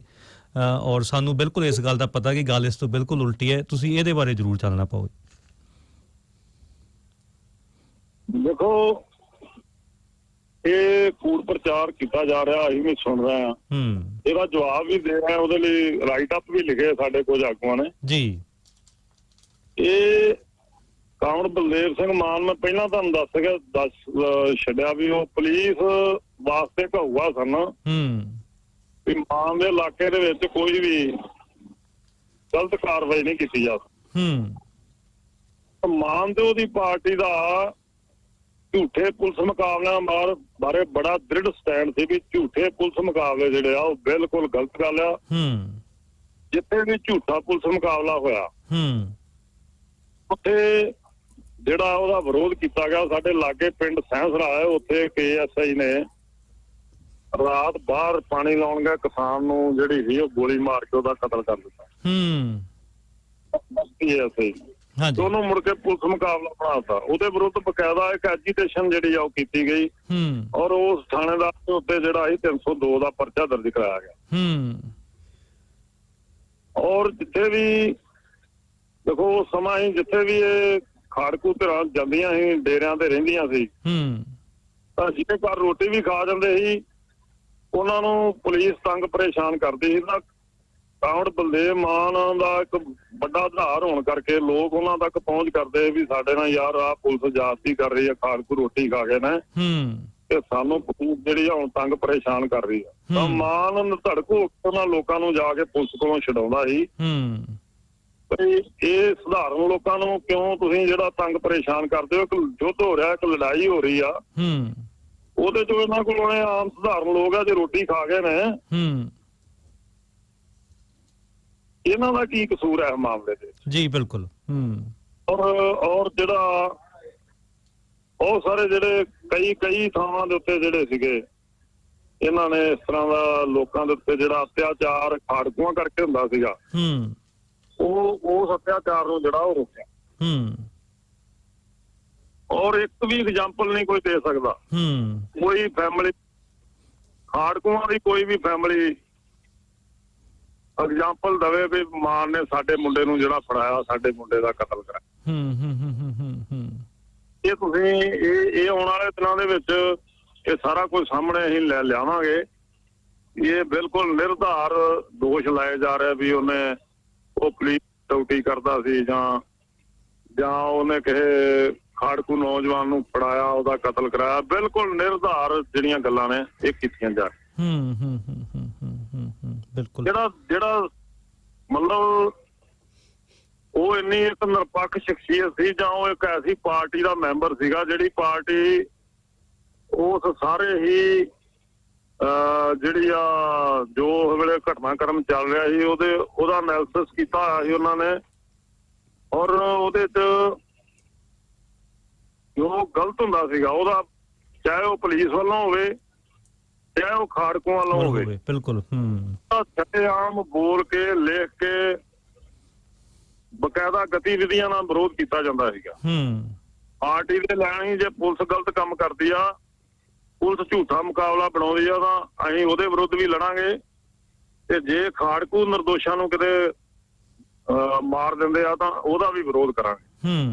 ਸੋ ਕਾਂਵੜ ਬਲਦੇਵ ਮਾਨ ਤਾਂ ਦੋਵਾਂ ਧਿਰਾਂ ਦੇ ਵਿਚਕਾਰ ਲੋਕਾਂ ਦੇ ਨਾਲ ਖੜ ਕੇ ਲੜਨ ਵਾਲਾ ਆਗੂ ਸੀਗਾ। ਉਹਨੇ ਕਿਸੇ ਨਾਲ ਵੀ ਪੱਖਪਾਤ ਜਿਹੜਾ ਨਹੀਂ ਕੀਤਾ। ਜਦੋਂ ਬਲੂ ਸਟਾਰ ਆਪਰੇਸ਼ਨ ਹੁੰਦਾ ਹੈ ਜਦੋਂ ਜੀ, ਤਾਂ ਕਾਂਵੜ ਮਾਨ ਜਿੱਦਣ ਹੀ ਉਹ ਆਪਰੇਸ਼ਨ ਬੰਦ ਹੁੰਦਾ ਤਾਂ ਉਹਦਾ ਮੁਲਾਜ਼ਾ ਕਰਨ ਲਈ ਕਾਂਵੜ ਮਾਨ ਖੁਦ ਦਰਬਾਰ ਸਾਹਿਬ ਆਪਣੇ ਸਾਥੀਆਂ ਨਾਲ ਜਾਂਦੇ ਆ। ਫੌਰੀ ਤੌਰ ਤੇ ਹਰਿਆਵਲ ਦਸਤੇ ਦਾ ਜਿਹੜਾ ਜੂਨ ਦਾ ਹੀ ਅੰਕ ਆ ਜੀ, ਉਹਦੇ ਵਿੱਚ ਉਹ ਸਾਰੇ ਘਟਨਾਕ੍ਰਮ ਦਾ ਫੌਜੀ ਬੂਟਾਂ ਹੇਠਾਂ ਦਰੜੀ ਗਈ ਪੰਜਾਬ ਦੀ ਧਰਤੀ ਦਾ ਇੱਕ ਬਹੁਤ ਹੀ ਸ਼ਾਨਦਾਰ ਲੇਖ ਉਹਨਾਂ ਨੇ ਲਿਖਿਆ ਹੋਇਆ ਆਪਣੇ ਹਰਿਆਵਲ ਦਸਤੇ ਦੇ, ਜਿਹਦੇ ਉਹ ਬੋਡੀ ਸੰਪਾਦਕ ਸਨ। ਉਹ ਲੇਖ ਅੱਜ ਪੜ੍ਹਿਆ ਜਾ ਸਕਦਾ। ਉਹ ਵੈਬਸਾਈਟ ਤੇ ਵੀ, ਕੁਝ ਵੈਬਸਾਈਟ ਦੇ ਉੱਤੇ ਵੀ ਪਿਆ ਕਿ ਕਿਸ ਪੱਧਰ ਕਾਂਵੜ ਬਲਦੇਵ ਮਾਨ ਨੇ ਉਸ ਘਟਨਾ ਦੀ ਡੂੰਘਾਈ ਨਾਲ ਜਿਹੜੀ ਆ, ਦਰਬਾਰ ਸਾਹਿਬ ਦੇ ਹਮਲੇ ਦੀ ਬੜੀ ਡੂੰਘਾਈ ਨਾਲ ਜਿਹੜੀ ਆ ਉਹ ਨੀਝ ਨਾਲ ਉਹਨੂੰ ਜਿਹੜਾ ਵੇਖਿਆ, ਵਾਚਿਆ ਔਰ ਉਹਦੇ ਵਿਰੁੱਧ ਡਟ ਕੇ ਜਿਹੜਾ ਉਹਨਾਂ ਨੇ ਉਹ ਲਿਖਿਆ। ਉਹ ਇੱਕ ਇਤਿਹਾਸਕ ਦਸਤਾਵੇਜ਼ ਆ ਉਹਨਾਂ ਦਾ ਵੀ ਉਹ ਇਹ ਸਾਰੇ ਬਾਰੇ ਜਿਹੜਾ ਉਹਨਾਂ ਦਾ ਕੀ ਸਟੈਂਡ ਸੀਗਾ। ਇਹ ਗੱਲਾਂ ਜਿਹੜੀਆਂ ਨੇ ਇਹ ਦੋ ਤਰ੍ਹਾਂ ਦੇ ਲੋਕ ਮੈਂ ਪਹਿਲਾਂ ਵੀ ਕਹਿ ਰਿਹਾ ਕਰ ਰਿਹਾ, ਜਾਂ ਤੇ ਉਹ ਲੋਕ ਕਰ ਰਹੇ ਨੇ ਜਿਹੜੇ ਕੋਈ ਕਾਰਪੋਰੇਟ ਦੇ ਏਜੰਟ ਨੇ, ਜਾਂ ਫਿਰ ਉਹ ਲੋਕ ਕਰ ਰਹੇ ਨੇ ਜਿਨ੍ਹਾਂ ਨੂੰ ਕੋਈ ਸਮਝ ਨਹੀਂ ਹੈਗੀ, ਜਿਨ੍ਹਾਂ ਨੂੰ ਕਿਸੇ ਗੱਲ ਦਾ ਪਤਾ ਹੀ ਨਹੀਂਗਾ, ਤਾਂ ਉਹ ਲਾਈ ਲੱਗ ਬਣ ਕੇ ਦੂਜਿਆਂ ਦੀਆਂ ਸੁਣੀਆਂ ਸੁਣਾਈਆਂ ਗੱਲਾਂ ਤੋਂ ਜਿਹੜਾ ਇਹ ਗੱਲਾਂ ਕਰੀ ਜਾ ਰਿਹਾ। ਕੋਈ ਸ਼ੱਕ ਨਹੀਂ ਸਾਥੀ ਜੀ। ਸਾਥੀ ਜੀ, ਇਹਦੇ ਵਿੱਚ ਜੇ ਤੁਸੀਂ ਇਹਦਾ ਜਵਾਬ ਤੁਸੀਂ ਦੇਣਾ ਚਾਹੋ, ਕਿਉਂਕਿ ਜਿਨ੍ਹਾਂ ਨੇ ਸਾਥੀ ਬਲਦੇਵ ਮਾਨ ਦਾ ਕਤਲ ਕੀਤਾ, ਜਿਹੜੇ ਇੱਕ ਦੋ ਨੇ ਇਹ ਮਲਕੀਤ ਤੇ ਕਾਰਜ ਥਾਂਦੀ ਕਰਕੇ, ਇਹ ਮਤਲਬ ਇਹ ਬੰਦਿਆਂ ਦਾ ਕੀ ਕਿਰਦਾਰ ਸੀਗਾ? ਇਹ ਤੋਂ ਵੀ ਕਾਫੀ ਅੰਦਾਜ਼ਾ ਲੱਗ ਜਾਂਦਾ ਹੈ ਵੀ ਕਿਹੋ ਜਿਹੇ ਲੋਕ ਇਹਨਾਂ ਦੁਸ਼ਮਣ ਸੀਗੇ। ਦੇਖੋ, ਆਪਰੇਸ਼ਨ ਬਲੂ ਸਟਾਰ ਤੋਂ ਬਾਅਦ ਜਿਹੜਾ ਦੁਬਾਰਾ ਦਰਬਾਰ ਸਾਹਿਬ ਨੂੰ ਫਿਰ ਦੁਬਾਰਾ ਅੱਡਾ ਬਣ ਦਿੱਤਾ ਜਾਂਦਾ ਹੈ, ਕਾਲੀਆਂ ਦਾ ਦੁਬਾਰਾ ਕੇਂਦਰ ਬਣ ਦਿੱਤਾ ਜਾਂਦਾ। ਇਹ ਆਪਣੇ ਆਪ 'ਚ ਬੜਾ ਸਪਸ਼ਟ ਹੈ ਵੀ ਇਹ ਸਰਕਾਰ ਦੀ ਸਾਜ਼ਿਸ਼ ਤੋਂ ਬਿਨਾਂ ਸੰਭਵ ਨਹੀਂ ਸੀਗਾ। ਬਿਲਕੁਲ ਨਹੀਂ ਸੀਗਾ ਜੀ। ਇੱਕ ਵਾਰ ਏਡੀ ਵੱਡੀ ਕਾਰਵਾਈ ਕਰਕੇ ਦਰਬਾਰ ਸਾਹਿਬ ਦੇ ਅੰਦਰੋਂ ਉਹਨਾਂ ਸਾਰੇ ਲੋਕਾਂ ਨੂੰ ਬਾਹਰ ਕੱਢਣਾ ਔਰ ਫੇਰ ਉਹਨਾਂ ਦਾ ਅੱਡਾ ਉੱਥੇ ਜੰਮਣ ਦੇਣਾ, ਇਹ ਸਾਰਾ ਕੁਝ ਸਰਕਾਰ ਦੀ ਸਹਿਮਤੀ ਤੋਂ ਬਿਨਾਂ ਜਿਹੜਾ ਉਹ ਸੰਭਵ ਨਹੀਂ ਸੀਗਾ। ਔਰ ਬੜੇ ਤੱਥ ਨੇ ਸਾਰੀ ਗੱਲ ਦੇ, ਇਹ ਸਾਰੇ ਦਾ ਸਾਰਾ ਜਿਹੜਾ ਦੌਰ, ਕਾਲਾ ਦੌਰ ਪੰਜਾਬ ਦੇ ਅੰਦਰ ਚੱਲਿਆ, ਜਿਹਦੇ ਅਸੀਂ ਅੱਜ ਵੀ ਇਹ ਗੱਲ ਸਮਝਦੇ ਹਾਂ ਵੀ 50,000 ਨੌਜਵਾਨ ਜਿਹੜਾ ਦੋਵਾਂ ਪਾਸਿਆਂ ਤੋਂ ਮਾਰਿਆ ਗਿਆ। ਔਰ ਪੰਜਾਬ ਦੇ ਨੌਜਵਾਨ ਜਿਸ ਤਰ੍ਹਾਂ ਅੱਜ ਨੌਜਵਾਨ ਲੜਨ ਆਏ ਨੇ ਇੱਥੇ, ਹਾਂਜੀ, ਕਿਸਾਨ ਮੋਰਚੇ ਦਾ ਅੱਜ ਨੌਜਵਾਨ ਲੜਨ ਆਏ ਨੇ, ਇਸੇ ਤਰ੍ਹਾਂ ਉਸ ਸਮੇਂ ਵੀ ਨੌਜਵਾਨ ਜਿਹੜੇ ਸੀ ਉਹ ਆਪਣੇ ਹੱਕਾਂ ਹਿੱਤਾਂ ਲਈ ਲੜਨ ਗਏ ਸੀ। ਪਰ ਉਹਨਾਂ ਨੂੰ ਇਸ ਗੱਲ ਦਾ ਨਹੀਂ ਸੀ ਪਤਾ ਵੀ ਏਡੀ ਵੱਡੀ ਇਹ ਸਾਜ਼ਿਸ਼ ਰਚੀ ਗਈ ਆ ਜਿਹਦੇ ਵਿੱਚ ਸਾਡਾ ਘਾਣ ਕੀਤਾ ਜਾਊਗਾ ਤੇ ਇਹਦਾ ਕੋਈ ਸਿੱਟਾ ਨਹੀਂ ਨਿਕਲੂਗਾ। ਸੋ ਇਸ ਕਰਕੇ ਉਹ ਸਾਰਾ ਹੀ ਘਟਨਾਕ੍ਰਮ ਜਿਹੜਾ ਐਨ ਕੇ ਧਰ ਦੀ ਜਿਹੜੀ ਗੋਪਿਆ ਖੁੱਲੇ ਭੇਜ ਦਾ, ਜਿਹੜਾ ਉਹ CBI ਦਾ ਡਿਪਟੀ ਡਾਇਰੈਕਟਰ ਸੀਗਾ, ਮਗਰੋਂ ਡਾਇਰੈਕਟਰ ਵੀ ਬਣਿਆ, ਉਹਨੇ ਉਹਦੇ ਦਰਸਾਇਆ ਵੀ ਮੈਂ ਕਿਸ ਤਰ੍ਹਾਂ ਦਿੱਲੀ ਤੋਂ ਜਹਾਜ਼ ਦੇ ਵਿੱਚ ਹਥਿਆਰ ਖੜ ਕੇ ਤੇ ਦਰਬਾਰ ਸਾਹਿਬ ਜਿਹੜੇ ਹਥਿਆਰ ਆ ਮੈਂ ਸੰਤ ਬਾਬੇ ਭਿੰਡਰਾਂ ਵਾਲੇ ਜੀ ਨੂੰ ਜਿਹੜੇ ਉਹ ਬਚਾਏ, ਕਿਉਂਕਿ ਬੱਬਰਾਂ ਦੇ ਉਹਨਾਂ ਦਾ ਕਲੈਸ਼ ਸੀ, ਉਹਦੇ ਚ ਉਹਨਾਂ ਨੇ ਉਹਨਾਂ ਦੀ ਮਦਦ ਕੀਤੀ ਉਹਨਾਂ ਦੀ। ਤਾਂ ਫਿਰ ਇਸ ਗੱਲ ਚ ਕੋਈ ਮਤਲਬ ਭੁਲੇਖਾ ਰਹਿ ਹੀ ਨਹੀਂ ਜਾਂਦਾ ਕਿ ਉਹ ਲਹਿਰ ਜਿਹੜੀ ਉਸ ਸਮੇਂ ਦੀ ਜਿਹੜੀ ਕਾਂਗਰਸ ਪਾਰਟੀ ਸੀ ਉਹਨੇ ਆਪਣੇ ਮਨਸੂਬਿਆਂ ਲਈ ਖੜੀ ਕੀਤੀ ਸੀਗੀ, ਤੇ ਜਦੋਂ ਉਹਦੇ ਮਨਸੂਬੇ ਪੂਰੇ ਹੋ ਗਏ ਤਾਂ ਉਹਨੇ ਉਹ ਲਹਿਰ ਦਾ ਮਲੀਆ ਮੇੜ ਜਿਹੜਾ ਉਹ ਕਰ ਦਿੱਤਾ ਗਿਆ। ਔਰ ਬਲੈਕ ਦੇ ਅੰਦਰ ਜਿਹੜਾ ਸੀਗਾ ਉਹ ਮਤਲਬ ਦੇਖੋ ਪੁਲਿਸ ਦਾ ਟਾਊਟ ਬਲਦੇਵ ਮਾਨ ਹੈ ਕਿ ਪੁਲਿਸ ਦਾ ਟਾਊਟ ਮਲਕੀਤ ਸਿੰਘ ਜਨਾਲਾ ਹੈ, ਜਿਹੜਾ ਆਪਰੇਸ਼ਨ ਬਲੂ ਸਟਾਰ ਚ ਵੀ ਬਚ ਕੇ ਨਿਕਲ ਜਾਂਦਾ, ਜਿਹੜਾ ਆਪਰੇਸ਼ਨ ਬਲੈਕ ਥੰਡਰ ਚ ਵੀ ਬਚ ਕੇ ਨਿਕਲ ਜਾਂਦਾ ਤੇ ਉਹਨੂੰ ਕੋਈ ਵੀ ਸਜ਼ਾ ਨਹੀਂ ਮਿਲਦੀ। ਕੀ ਇਹ ਸਰਕਾਰ ਦੀਆਂ ਏਜੰਸੀਆਂ ਦੀ ਉਹਦੀ ਮਦਦ ਕਰਨ ਤੋਂ ਬਿਨਾਂ ਸੰਭਵ ਹੋ ਸਕਦਾ ਹੈ? ਨਹੀਂ ਸੰਭਵ ਜੀ, ਬਿਲਕੁਲ ਨਹੀਂ ਸੰਭਵ। ਇਸ ਕਰਕੇ ਸਾਰੇ ਉਹਨਾਂ ਲੋਕਾਂ ਨੂੰ, ਉਹਨਾਂ ਨੌਜਵਾਨਾਂ ਨੂੰ ਇਹਨਾਂ ਸਾਰੀਆਂ ਗੱਲਾਂ ਬਾਰੇ ਸੋਚਣਾ, ਵਿਚਾਰਨਾ, ਪੜ੍ਹਨਾ, ਲਿਖਣਾ ਚਾਹੀਦਾ, ਜਿਹੜੇ ਬਿਨਾਂ ਸੋਚੇ ਸਮਝੇ ਇਹਦੇ ਤੇ ਤਿੱਖੀਆਂ ਟਿੱਪਣੀਆਂ ਕਰ ਰਹੇ ਨੇ, ਜਿਹੜੀ ਆ ਉਹ ਵਲਗਰ ਭਾਸ਼ਾ ਬੋਲ ਰਹੇ ਨੇ। ਇਹ ਸਰਾਸਰ ਗਲਤ ਕਾਂਡ। ਬਲਦੇਵ ਸਿੰਘ ਮਾਨ ਇੱਕ ਲੋਕਾਂ ਦਾ ਨਾਇਕ ਸੀਗਾ, ਉਹਨੇ ਆਪਣੀ ਸਾਰੀ ਜ਼ਿੰਦਗੀ ਜਿਹੜੀ ਆ ਲੋਕਾਂ ਵਾਸਤੇ ਲਾਈ, ਔਰ ਉਹਦਾ ਜਿਹੜਾ ਅੱਜ ਵੀ ਮਤਲਬ ਜਿਹੜੇ ਲੋਕ ਸਮਝਦਾਰ ਨੇ, ਜਿਹੜੇ ਲੋਕ ਉਹ ਸਾਰੀਆਂ ਗੱਲਾਂ ਨੂੰ ਜਾਣਦੇ ਨੇ ਉਸ ਸਮੇਂ ਦੀਆਂ ਨੂੰ, ਉਹ ਕਾਂਡ ਬਲਦੇਵ ਮਾਨ ਦਾ ਅੱਜ ਵੀ ਰੱਜ ਕੇ ਸਤਿਕਾਰ ਕਰਦੇ ਆ। ਔਰ ਅੱਜ ਉਹਦੀ ਬੇਟੀ ਉੱਤੇ ਜਿਹੜੇ ਸਵਾਲ ਚੁੱਕੇ ਜਾ ਰਿਹਾ, ਤਾਂ ਉਹਦੀ ਬੇਟੀ ਕਿਉਂਕਿ ਮਾਨ ਦੀ ਬੇਟੀ ਆ, ਉਹਦੇ ਚ ਕਿਤੇ ਨਾ ਕਿਤੇ ਲੋਕਾਂ ਨੇ ਜਿਹੜੇ ਉਹਦੇ ਜੀਨਸ ਨੇ, ਜਿਹੜੇ ਉਹਦੇ ਗੁਣ ਨੇ, ਉਹ ਅੱਜ ਉਹਦੇ ਵਿੱਚ ਉਜਾਗਰ ਹੋ ਰਹੇ ਨੇ। ਅਸੀਂ ਦੇਖ ਰਹੇ ਹਾਂ ਵੀ ਉਹ ਪਿਛਲੇ 7 ਮਹੀਨਿਆਂ ਤੋਂ ਇਸ ਅੰਦੋਲਨ ਚ ਦਿਨ ਰਾਤ ਲੱਗੀ ਹੋਈ ਆ, ਕੋਈ ਸ਼ੱਕ ਨਹੀਂ ਜੀ, ਬਿਲਕੁਲ। ਹਾਂਜੀ, ਉਹਨੇ ਆਪਣਾ ਕੈਰੀਅਰ ਸਾਰਾ ਛੱਡਿਆ ਹੋਇਆ ਹੈ। ਉਹ ਇੱਕ ਨੌਜਵਾਨ ਲੜਕੀ ਹੋਣ ਦੇ ਬਾਵਜੂਦ ਪੰਜਾਬ ਦੇ ਵਿੱਚ ਵੀ ਲੋਕਾਂ ਨਾਲ ਧਰਨਿਆਂ ਤੇ ਬੈਠੀ, ਔਰ ਪਿਛਲੇ 5 ਮਹੀਨਿਆਂ ਤੋਂ ਟਿਕਰੀ ਬਾਰਡਰ ਤੇ ਆਪਣਾ ਕੈਂਪ ਲਾ ਕੇ ਬੈਠੀ ਆ। ਉਹ ਰੋਜ਼ ਸਾਰੇ ਪੰਜਾਬ 'ਚ ਆਪਣੇ ਖਰਚੇ ਦੇ ਉੱਤੇ ਘੁੰਮ ਰਹੀ ਆ। ਸਿੰਘੂ ਬਾਰਡਰ ਵੀ ਆਉਂਦੀ, ਉਹ ਗਾਜੀਪੁਰ ਵੀ ਜਾਂਦੀ ਆ, ਉਹ ਸਾਰੇ ਪੰਜਾਬ 'ਚ ਜਿੱਥੇ ਵੀ ਮਹਾਂ ਪੰਚਾਇਤਾਂ ਹੋਈਆਂ ਉਹਨੂੰ ਲੋਕਾਂ ਸੱਦਿਆ, ਉਹ ਉੱਥੇ ਪਹੁੰਚੀ ਆ। ਲਗਾਤਾਰ ਉਹ ਸੰਘਰਸ਼ ਕਰ ਰਹੀ ਆ।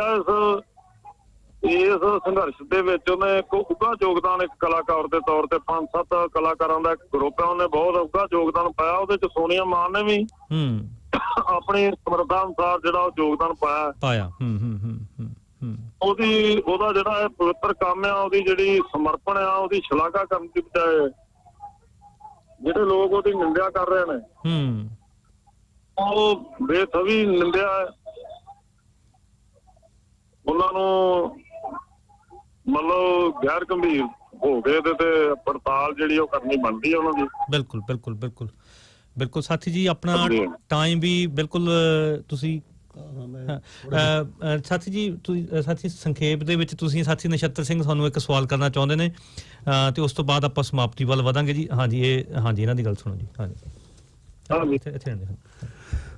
ਪ੍ਰਧਾਨ ਜੀ, ਇੱਕ ਤਾਂ ਸਵਾਲ ਮੇਰਾ ਇਹ ਆ ਕਿ ਇਹਨਾਂ ਤੁਹਾਡੇ ਦੋਹਾਂ ਪਿੰਡਾਂ ਦੇ ਵਿੱਚੋਂ ਮਤਲਬ ਜਿਹੜੀ ਇੱਕ ਔਰਤ ਆ ਉਹ ਨਿਰਪ੍ਰੀਤ ਕੌਰ,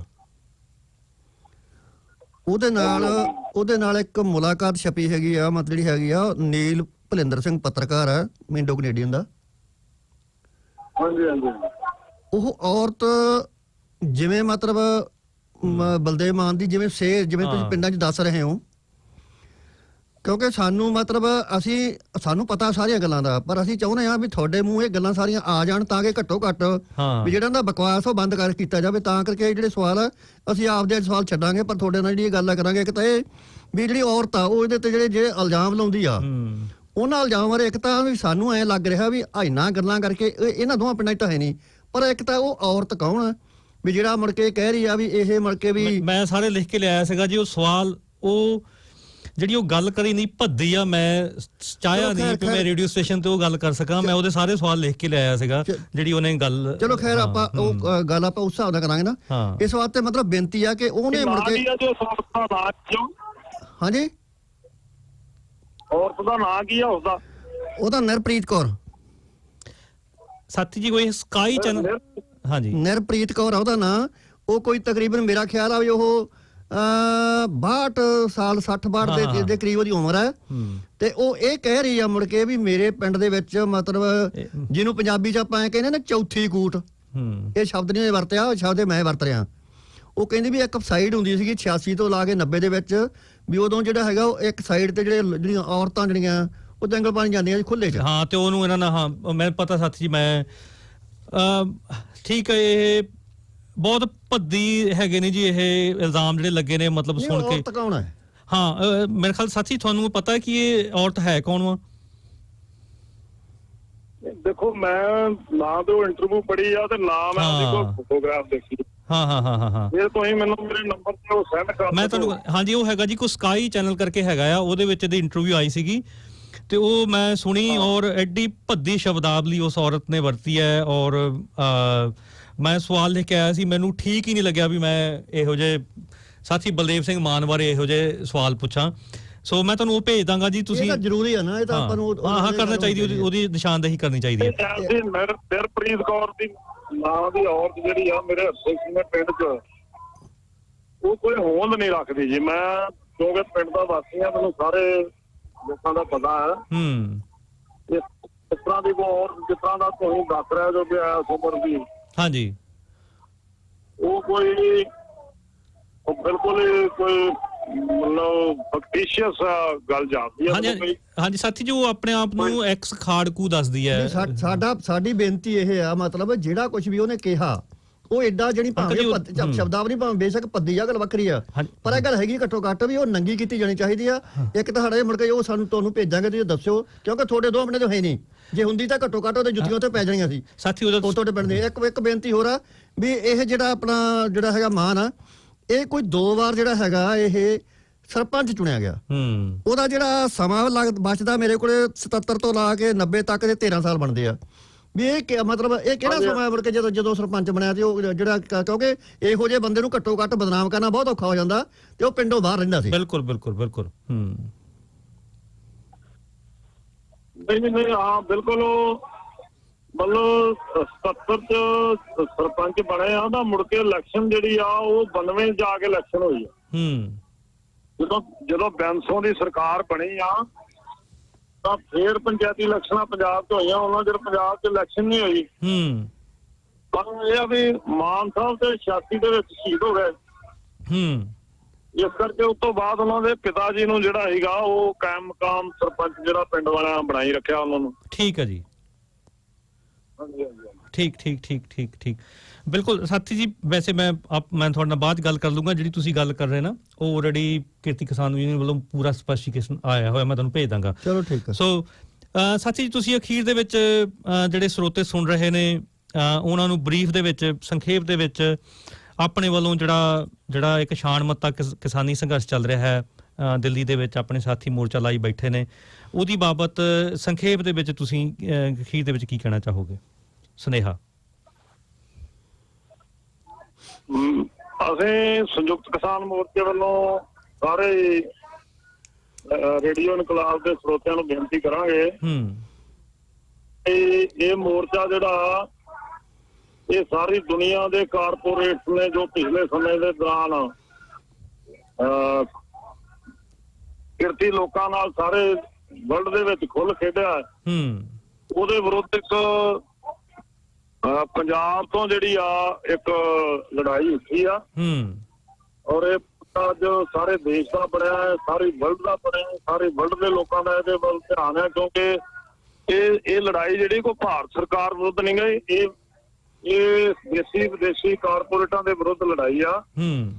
ਸੋ ਸਾਰੇ ਹੀ ਲੋਕਾਂ ਨੂੰ ਇਸ ਲੜਾਈ ਦੇ ਵਿੱਚ ਤਨ ਮਨ ਧਨ ਨਾਲ ਜਿਹੜਾ ਸਹਿਯੋਗ ਕਰਨਾ ਚਾਹੀਦਾ। ਬਿਲਕੁਲ ਮੋਰਚਾ ਬੜੀ ਸਫਲਤਾ ਨਾਲ ਚੱਲ ਰਿਹਾ ਹੈ ਔਰ ਇੱਕ ਬੜੀ ਮੋਰਚੇ ਨੇ ਸਫਲਤਾ ਪ੍ਰਾਪਤ ਕੀਤੀ ਹੈ ਵੀ ਅੱਜ ਬੀਜੇਪੀ ਜਿਹੜੀ ਸੀ ਉਹਦਾ ਰੱਥ ਜਿਹੜਾ ਉਹ ਖਲੋ ਗਿਆ ਬੰਗਾਲ ਚ। ਇਹ ਮੋਰਚੇ ਨੂੰ ਜਿਹੜਾ ਬੰਗਾਲ ਦੇ ਵਿੱਚ ਜਿਹੜਾ ਉਹ ਕਿਸਾਨ ਅੱਜ ਭਾਵੇਂ ਗੋਦੀ ਮੀਡੀਆ ਤੇ ਗੱਲ ਨਹੀਂ ਆ ਰਹੀ ਪਰ ਜਿਹੜੀ ਏਡੀ ਵੱਡੀ ਉੱਥੇ ਜਿੱਤ ਹੋਈ ਆ ਉਹ ਇਸ ਮੋਰਚੇ ਦੇ ਕਰਕੇ ਹੋਈ ਆ ਔਰ ਮੋਰਚੇ ਦੇ ਆਗੂਆਂ ਨੇ ਜਾ ਕੇ ਜੋ ਉੱਥੋਂ ਦੇ ਲੋਕਾਂ ਨੂੰ ਸੰਦੇਸ਼ ਦਿੱਤਾ ਹੈ ਔਰ ਉਹਦੇ ਚ ਬੜਾ ਸਪਸ਼ਟ ਜਿਹੜਾ ਉਹ ਕਿਹਾ ਗਿਆ ਵੀ ਪੰਜਾਬੀ ਤੇ ਬੰਗਾਲੀ ਜਿਹੜੇ ਸੀ ਉਹਨਾਂ ਨੇ ਆਜ਼ਾਦੀ ਦੀ ਜੰਗ ਜਿਹੜੀ ਉਹ ਰਲ ਕੇ ਲੜੀ ਸੀ।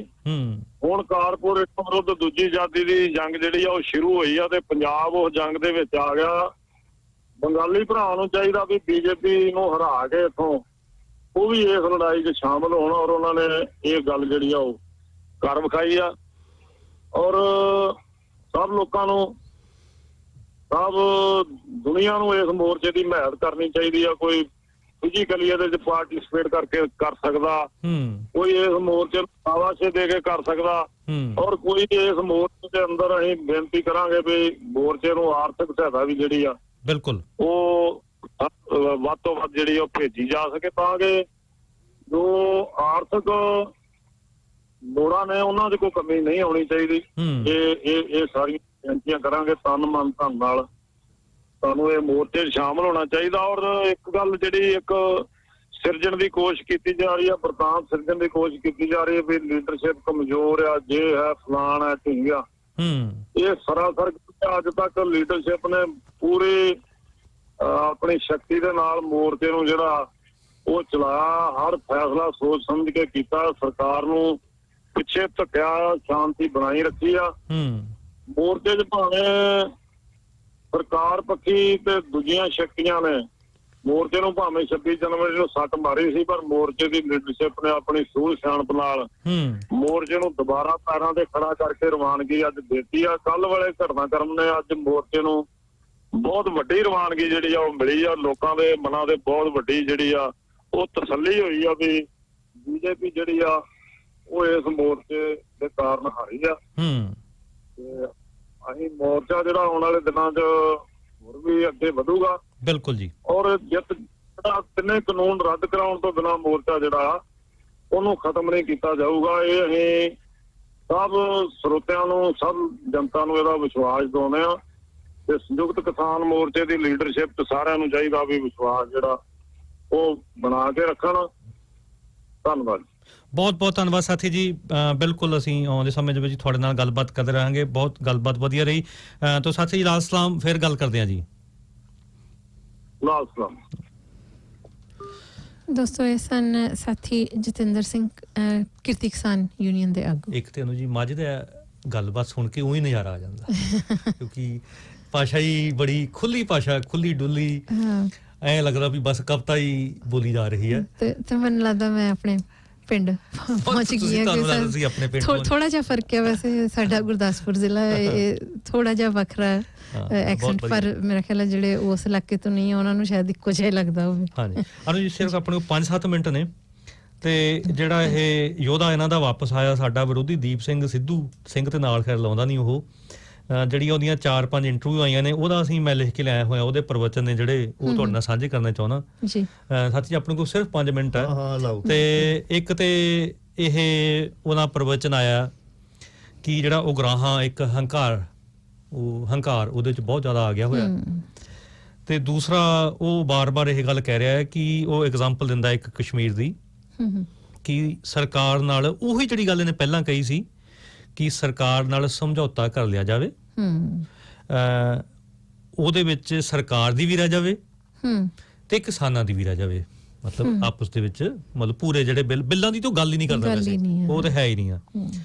ਅੱਛਾ, ਉਸ ਤੋਂ ਬਾਅਦ ਜੀ ਇੱਕ ਜਿਹੜਾ ਹੋਰ ਜਿਹੜਾ ਸੱਪ ਜਿਹੜਾ ਪਹਿਲਾਂ ਸ਼ੁਰੂ ਦਿਨ ਤੋਂ ਇਹਨੇ ਜਿਹੜੇ ਇਹਦੇ ਨਾਲ ਬੰਦੇ ਲਾਲੀ ਤੇ ਹੋਰ ਜਿਹੜੇ ਨਾਲ ਬੰਦੇ ਰਲੇ ਸੀ ਸ਼ੁਰੂ ਦਿਨ ਤੋਂ, ਮਨਜੀਤ ਸਿੰਘ ਖਾਲਸਾ, ਕਸ਼ਮੀਰ ਚੋਂ ਕੀ ਕਰਨਾ ਚਾਹੁੰਦਾ? ਨਹੀਂ ਜੀ ਨਹੀਂ, ਉਹ ਐਗਜ਼ਾਮਪਲ ਦਿੱਤੀ ਇਹਨੇ ਕਸ਼ਮੀਰ ਦੀ, ਜਿਹਦੇ ਵਿੱਚ ਜੇ ਅਸੀਂ ਨਹੀਂ ਸਮਝੌਤਾ ਕਰਾਂਗੇ ਤੇ ਕਸ਼ਮੀਰ ਵਰਗੇ ਹਾਲਾਤ ਹੋਣਗੇ। ਨਹੀਂ ਇਦਾਂ ਦੀ ਗੱਲ ਨਹੀਂ, ਕਸ਼ਮੀਰ ਦੇ ਲੋਕਾਂ ਦੀ ਕੋਈ ਮੰਗ ਸੀਗੀ ਸਰਕਾਰ ਦੇ ਨਾਲ, ਉਹ ਲੱਭੇ ਐਗਜ਼ਾਮਪਲ ਮੈਂ ਟਾਈਮ ਨਹੀਂ ਹੈਗਾ ਆਪਣੇ ਕੋਲ, ਉਹ ਐਗਜ਼ਾਮਪਲ ਦੇ ਕੇ ਕੀ ਸਮਝੌਤਾ ਜਾ ਕਰ ਲਓ ਵੀ ਸਰਕਾਰ ਨੂੰ ਵੀ ਲੱਗੇ ਅਸੀਂ ਵੀ ਜਿੱਤ ਗਏ ਆ ਤੇ ਲੋਕਾਂ ਨੂੰ ਵੀ, ਮਤਲਬ ਬੇਸਿਕਲੀ ਸਾਰਿਆਂ ਦਾ ਮੂੰਹ ਮੱਥਾ ਰਹਿ ਜਾਏ। ਹਾਂ, ਮਤਲਬ ਸਰਕਾਰ ਦੀ ਬੋਲੀ ਬੋਲ ਰਿਹਾ, ਜਿਹਨੂੰ ਨਹੀਂ ਸਮਝ ਆਉਂਦੀ ਭਰਾਵਾ ਆਪਣਾ ਇਲਾਜ ਕਰਾਓ ਤੁਸੀਂ। ਕਹਿੰਦਾ ਵੀ ਜਿਹੜਾ ਇਹ ਜਿਹੜੀ ਗੱਲ ਸ਼ੁਰੂ ਤੋਂ ਜਦੋਂ ਇਹਨੇ ਉੱਥੇ ਲਾਇਆ ਸੀ ਮੋਰਚਾ ਸ਼ੰਭੂ ਬਾਰਡਰ ਤੇ, ਜਿਹੜੇ ਸਮੇਂ ਦੇ ਵਿੱਚ ਉਹ ਜਿਹੜੇ ਲੋਕ ਇਹਨਾਂ ਨਾਲ ਜੁੜੇ ਸੀਗੇ ਉਹ ਹੁਣ ਸਾਰੀ ਗੱਲਾਂ ਬਾਹਰ ਆ ਰਹੀਆਂ ਨਾ ਵੀ ਇਹ ਓਪਰਚੁਨਿਸਟ ਵਾ, ਮੌਕਾ ਪ੍ਰਸਤ। ਤੇ ਮੈਂ ਰਮਨਪ੍ਰੀਤ ਨੂੰ ਵੀ SFS ਵਾਲਿਆਂ ਨੂੰ ਕੰਮ ਪੜਨ ਮੈਂ ਉਹਨਾਂ ਨੂੰ ਕਹਿਣਾ ਚਾਹੂੰਗਾ, ਭਰਾਵੋ ਤੁਸੀਂ ਆਪਣੇ ਆਪ ਨੂੰ ਮਾਰਕਸਵਾਦੀ ਸਮਝਦੇ ਹੋ, ਲੈਨਨ ਦੀ ਇੱਕ ਬਹੁਤ ਸ਼ਾਨਮੱਤੀ ਉਹਦੀ ਕਿਤਾਬ ਹੈ ਸਟੇਟ ਐਂਡ ਰੈਵੋਲੂਸ਼ਨ, ਉਹਦੇ ਵਿੱਚ ਇਹਨਾਂ ਲੋਕਾਂ ਦੀ ਜਿਹੜੇ ਓਪਰਚੁਨਿਸਟ ਨੇ ਕੋਟੋਵਸਕੀ ਵਰਗੇ, ਉਹਨਾਂ ਦੀ ਗੱਲਬਾਤ ਕੀਤੀ ਗਿਆ, ਉਹਨੂੰ ਮੁੜ ਕੇ ਧਿਆਨ ਨਾਲ ਪੜ੍ਹ ਲਿਓ ਇਹਦੀ ਸਪੋਰਟ ਕਰਨ ਤੋਂ ਪਹਿਲਾਂ। ਸੋ ਉਹ ਕਹਿੰਦਾ ਵੀ ਜਿਹੜੀ ਵੀ ਕੋਈ ਖੇਤਰੀ ਪਾਰਟੀ ਤੇ ਜਾਂ ਜਿਹੜੀ ਕੋਈ ਰਾਸ਼ਟਰੀ ਪਾਰਟੀ ਹੋਊਗੀ ਜਿਹੜੀ ਪੰਜਾਬ ਦੇ ਹਿੱਤਾਂ ਦੀ ਗੱਲ ਕਰੂਗੀ, ਮੈਂ ਉਹਦੇ ਨਾਲ ਖੜੂੰਗਾ, ਮਤਲਬ ਹੁਣ ਮੈਂ ਬਣਾਉਂਗਾ ਜਾਂ ਉਹਦੇ ਵਿੱਚ ਸ਼ਾਮਲ ਹੋਊਗਾ ਜੀ। ਠੀਕ ਹੈ, ਹਾਂ, ਉਹ ਹੁਣ ਲੱਗ ਰਿਹਾ ਵੀ ਕੋਈ ਹੋਰ ਨੇ, ਹਾਂ, ਬਣਾਉਣ ਵਾਲੇ। ਉਸ ਤੋਂ ਬਾਅਦ ਜੀ ਇਹ ਹੁਣ ਐਡਾ ਕਿਹਦਾ ਇਸ ਤੋਂ ਮਤਲਬ ਇਹਨੂੰ ਅਸੀਂ ਬੜਾ ਸਿਆਣਾ ਬੰਦਾ ਵੀ ਨਹੀਂ ਮੰਨਦੇ, ਉਹ ਸਵਾਲ ਦੇ ਜਵਾਬ 'ਚ ਕਹਿ ਰਿਹਾ ਕਿ ਉਹ ਮੰਨ ਰਿਹਾ, ਕਹਿੰਦਾ ਵੀ ਜਿਹੜੀ ਲਾਲ ਕਿਲੇ ਵਾਲੀ ਜਿਹੜੀ ਘਟਨਾ ਹੋਈ ਹੈ ਨਾ, ਉਹ ਸਾਰੇ ਦਾ ਸਾਰਾ BJP ਦਾ ਪਲਾਨ ਸੀਗਾ। ਭਈ ਤੂੰ ਇਹਦਾ ਮੈਂ ਹੁਣ ਤੈਨੂੰ ਕੀ ਕਹਾਂ ਵੀ ਜੇ ਉਹਨਾਂ ਦਾ ਪਲਾਨ ਸੀ ਤੇ ਫਿਰ ਤੂੰ ਉਹਦੇ ਵਿੱਚ ਸ਼ਾਮਲ ਕਿਉਂ ਹੋਇਆ? ਉੱਥੇ ਲੱਡੂ ਲੈਣ ਗਿਆ ਸੀ। ਐਨੀਵੇ, ਸੋ ਉਸ ਤੋਂ ਬਾਅਦ ਇੱਕ ਹੋਰ ਜਿਹੜਾ ਨਵਾਂ ਪ੍ਰਪਚਨ ਜਿਹੜਾ ਸਭ ਤੋਂ ਖਤਰਨਾਕ ਉਹ ਤੇ ਹੈਗਾ ਹੀ ਆ ਵੀ ਕਿਸਾਨਾਂ ਨੂੰ ਇਹਨਾਂ ਨੂੰ ਦਿਸ਼ਾਹੀਣ ਨੇ ਜਥੇਬੰਦੀ ਵਾਲੇ, ਉਹ ਜਿਹੜਾ ਪਹਿਲੇ ਵਾਲਾ ਸੀਗਾ ਉਹ ਤੇ ਸ਼ੁਰੂ ਆ। ਉਸ ਤੋਂ ਬਾਅਦ ਨਵਾਂ ਜਿਹੜਾ ਪ੍ਰਵਚਨ ਜਿਹੜਾ ਹੁਣ ਨਵਾਂ ਖਤਰਨਾਕ ਕਰ ਰਿਹਾ ਹੈ ਕਿ ਲਾਲ ਕਿਲੇ ਦੇ ਵਿੱਚ ਜਿਹੜੀ ਹਿੰਸਾ ਹੋਈ ਹੈ ਉਹਦੇ ਕਸੂਰਵਾਰ ਕਿਸਾਨ ਆਗੂ ਨੇ, ਪਰ ਉਹ ਪਲਾਨ ਸਾਰਾ BJP ਦਾ ਸੀ। ਉਹ ਪਲਾਨ ਸਾਰਾ BJP ਦਾ ਸੀ। ਉਹਨੂੰ ਨਹੀਂ ਪਤਾ ਮੈਂ ਕੀ ਕਹਿ ਰਿਹਾ, ਅਕਲ ਉਹ ਤਾਂ ਫੇਰ ਅੱਛਾ ਜੀ, ਜਦੋਂ ਇੱਕ ਪਾਸੇ ਤੇ ਕਿਸਾਨ ਆਗੂਆਂ ਦੀ ਦੇਹਤਰੀ ਦੀ ਕਲਾਸ ਲਾਈ ਜਾਂਦਾ, ਪਰ ਅਸੀਂ ਗੱਲ ਆਗੂਆਂ ਦੀ ਸੁਣਨੀ, ਫੇਰ ਕਹਿੰਦਾ ਵੀ ਨਹੀਂ ਮੈਂ ਜਥੇਬੰਦੀਆਂ ਦਾ ਸਿਪਾਹੀ ਆ, ਮੈਂ ਉਹਨੂੰ ਪਤਾ ਵੀ ਮੇਰੇ ਪਿੱਛੇ 4 ਟੋਟਰੂ ਨੇ ਤੇ ਉਹਨਾਂ ਕੋਲ ਜਿੱਦਾਂ ਹੀ ਉਹਨਾਂ ਨੇ ਸਾਥ ਛੱਡਿਆ ਫਿਰ ਕਿਸਾਨਾਂ ਕੋਲ ਜਾ ਕੇ ਬਹਿਣਾ ਪੈਣਾ ਆ, ਕਿਸਾਨਾਂ ਜਥੇਬੰਦੀਆਂ ਕੋਲ। ਅੱਛਾ ਜੀ, ਉਸ ਤੋਂ ਬਾਅਦ ਜਿਹੜੀ ਹਾਂ, ਅੱਛਾ ਜੀ, ਇੱਕ ਹੋਰ ਗੱਲ ਮੈਂ ਕਿਉਂਕਿ ਉਹ ਕਹਿੰਦੇ ਵੀ ਸਰਕਾਰ ਜਿਹੜੀ ਆ ਨਾ, ਉਹ ਕਹਿੰਦੇ ਵੀ ਇੱਕ ਚੀਜ਼ ਉਹ ਸਭ ਤੋਂ ਬਰਦਾਸ਼ਤ ਨਹੀਂ ਕਰਦੀ, ਮਤਲਬ ਸਭ ਤੋਂ ਵੱਡਾ ਉਹਦਾ ਦੁਸ਼ਮਣ ਤਾਂ ਕੌਣ ਆ? ਜੇ ਇਸ ਬੰਦੇ ਕੋਲੇ ਆਈਡੀਆ ਹੋਵੇ ਤੇ ਜਿਹਦੇ ਕੋਲੇ ਇੰਟੈਲੈਕਟ ਹੋਵੇ, ਇਹ ਸ਼ਬਦ ਵਰਤਦਾ ਉਹ। ਅੱਛਾ, ਕਹਿੰਦਾ ਇਸ ਕਰਕੇ ਮੈਨੂੰ ਸਰਕਾਰ ਨੇ ਟਾਰਗੇਟ ਕੀਤਾ, ਮਤਲਬ ਕਿ ਮੇਰੇ ਕੋਲੇ ਆਈਡੀਆ ਨੇ ਤੇ ਮੇਰੇ ਕੋਲੇ ਇੰਟੈਲੈਕਟ ਵਾ। ਬਸ ਭਗਤ ਸਿੰਘ ਰਾਜਗੁਰੂ ਸੁਖਦੇਵ ਵਾਂਗੂ ਰੱਸਾ ਚੁੰਮ ਕੇ ਗੱਲ ਚ ਪਾਉਣ ਦੀ ਕਸਰ ਰਹਿ ਗਈ ਆ, ਬਾਕੀ ਤਾਂ ਉੱਥੇ ਅਸੀਂ ਪਹੁੰਚ ਹੀ ਗਏ। ਉਸ ਤੋਂ ਬਾਅਦ ਜਿਹੜਾ ਸਾਥੀ ਜੀ ਸਭ ਤੋਂ ਜਿਹੜਾ ਇਹ ਮਤਲਬ ਜਿਹੜੇ ਖਾਸ ਕਰਕੇ ਜਿਹੜੇ ਸਿੱਖ ਭਾਈਚਾਰੇ ਦੇ ਮਗਰ ਲੱਗੇ ਹੋਏ ਆ, ਮੈਂ ਪੱਕਾ ਯਕੀਨ ਆ ਵੀ ਉਹਨਾਂ ਨੂੰ ਮੈਂ ਸਿੱਖ ਨਹੀਂ ਸਮਝਦਾ, ਕਿ ਜਿਹੜੀ ਜੇਲ੍ਹ ਦੌਰਾਨ ਜਿਹੜੀ ਕਲਾਵਰਤੀ ਦੀ ਰਹੀ ਤੇ ਮੇਰੇ ਆਲੇ ਦੁਆਲੇ ਕਹਿੰਦਾ ਪ੍ਰਤੱਖ ਰੂਪ ਦੇ ਵਿੱਚ ਸ਼ਹੀਦਾਂ ਦਾ ਪਹਿਰਾ ਸੀ, ਉਹਨਾਂ ਨੇ ਬਚਾ ਲਿਆ। ਸੋ ਮਿੱਤਰੋ ਵੇਖ ਲਓ ਹੁਣ ਤੁਸੀਂ ਹੁਣ ਵਿਪਰਵਾਦੀ ਸਮਾਜ ਵੱਲੋਂ ਕਰਮਕਾਂਡ ਸਾਰੇ ਪੂਰਾ ਕਰਮ ਜਿਹੜਾ ਬਾਬਿਆਂ ਵਾਲਾ ਜਿੰਨਾ ਕਰਮਕਾਂਡ ਵਿਪਰਵਾਦ ਦਾ ਇਹ ਮੋਹਰਾ ਹੈ।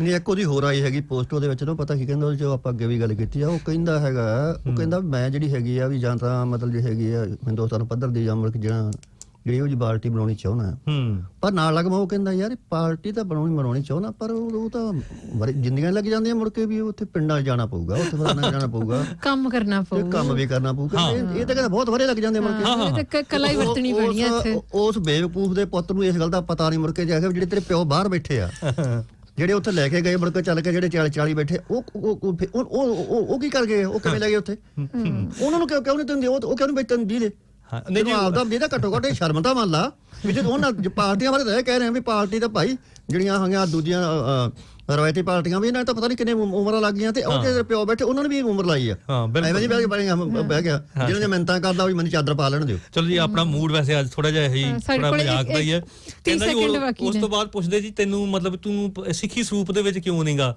ਉਹ ਕਹਿੰਦਾ ਇਹ ਤੇ ਪ੍ਰਗਟ ਹੋਊਗਾ ਖਾਲਸਾ ਆਪੇ ਹੋਊਗਾ ਕਲਾ ਹੀ ਵਰਤੂਗੀ ਮੇਰਾ ਉਹ ਕਹਿੰਦਾ ਮੈਂ ਨਹੀਂ ਕੁਝ ਵੀ ਕਰ ਸਕਦਾ ਇਹ ਚ ਕਹਿੰਦਾ ਜਦੋਂ ਕਲਾ ਵਰਤੂਗੀ ਅਸਲ ਦੇ ਵਿੱਚ ਜਿਹੜੇ ਇਹ ਕਲਾਵਾਂ ਦੀਆਂ ਨੂੰ ਜੀ ਬੰਦਾ ਗੱਲ ਇਹ ਕਾਇਰ ਬੰਦਾ ਇਹ ਡਰੂ ਬੰਦਾ ਹੈ ਇਹ ਉਹੀ ਲੋਕੀ ਜਿਹੜੀਆਂ ਕਰਾਮਾਤਾਂ ਦੀਆਂ ਗੱਲਾਂ ਕਰਦੇ ਜਿਹੜੇ ਡਰੂ ਹੁੰਦੇ ਨੇ ਕਾਵੜ ਹੁੰਦੇ ਨੇ ਲੋਕ ਨਾਲੇ ਇਹਨੂੰ ਜਿਹੜੀ ਸਕ੍ਰਿਪਟ ਇਹ ਕਾਵੜ ਬੰਦਾ ਇਹ ਚ ਹਿੰਮਤ ਨਹੀਂ ਹੈਗੀ ਨਹੀਂ ਬੋਲਦਾ ਕਿਉਂ ਆ ਬੰਦਾ ਜਿਹੜਾ ਪਿੱਛੇ ਮੁੜ ਕੇ ਇਹਦਾ ਪਿਓ ਬੈਠਾ ਜਿਹੜਾ ਮੁੜ ਕੇ ਖਾਲਿਸਤਾਨ ਅਜਮੇਰ ਬੈਠਾ ਦੂਜਾ ਦੋ ਕੇ ਬੈਠਾ ਉਹਨਾਂ ਦਾ ਚਲਾਇਆ ਚੱਲਦਾ ਹੈ ਇਹ ਬਾਤ ਇਹ ਤਾਂ ਕਹੋ ਕਲਾ ਉਹ ਵਰਤਾਉਂਦੇ ਕਲਾ ਇਹ ਵਰਤਾਉਂਦਾ ਨਹੀਂ ਤੇ ਵਰਤ ਕੀ ਕਲਾ ਨਹੀਂ ਉਹ ਕਲਾਕਾਰ ਆ ਉਹਨੂੰ ਸਕ੍ਰਿਪਟ ਦਿੱਤੀ ਆ ਉਹਨੇ ਆਪਣੀਆਂ ਲਾਈਨਾਂ ਯਾਦ ਕੀਤੀਆਂ ਜਿੱਦਾਂ ਕਰੀਦੀਆਂ ਨੇ ਫਿਲਮਾਂ 'ਚ ਕੰਮ ਕਰਨ ਲਈ ਜਾਂ ਨਾਟਕ ਕਰਨ ਲਈ ਸੋ ਉਹ ਆਪਣੀਆਂ ਲਾਈਨਾਂ ਬੋਲਦਾ ਉਹ ਹੋਰ ਦੇਖ ਲਓ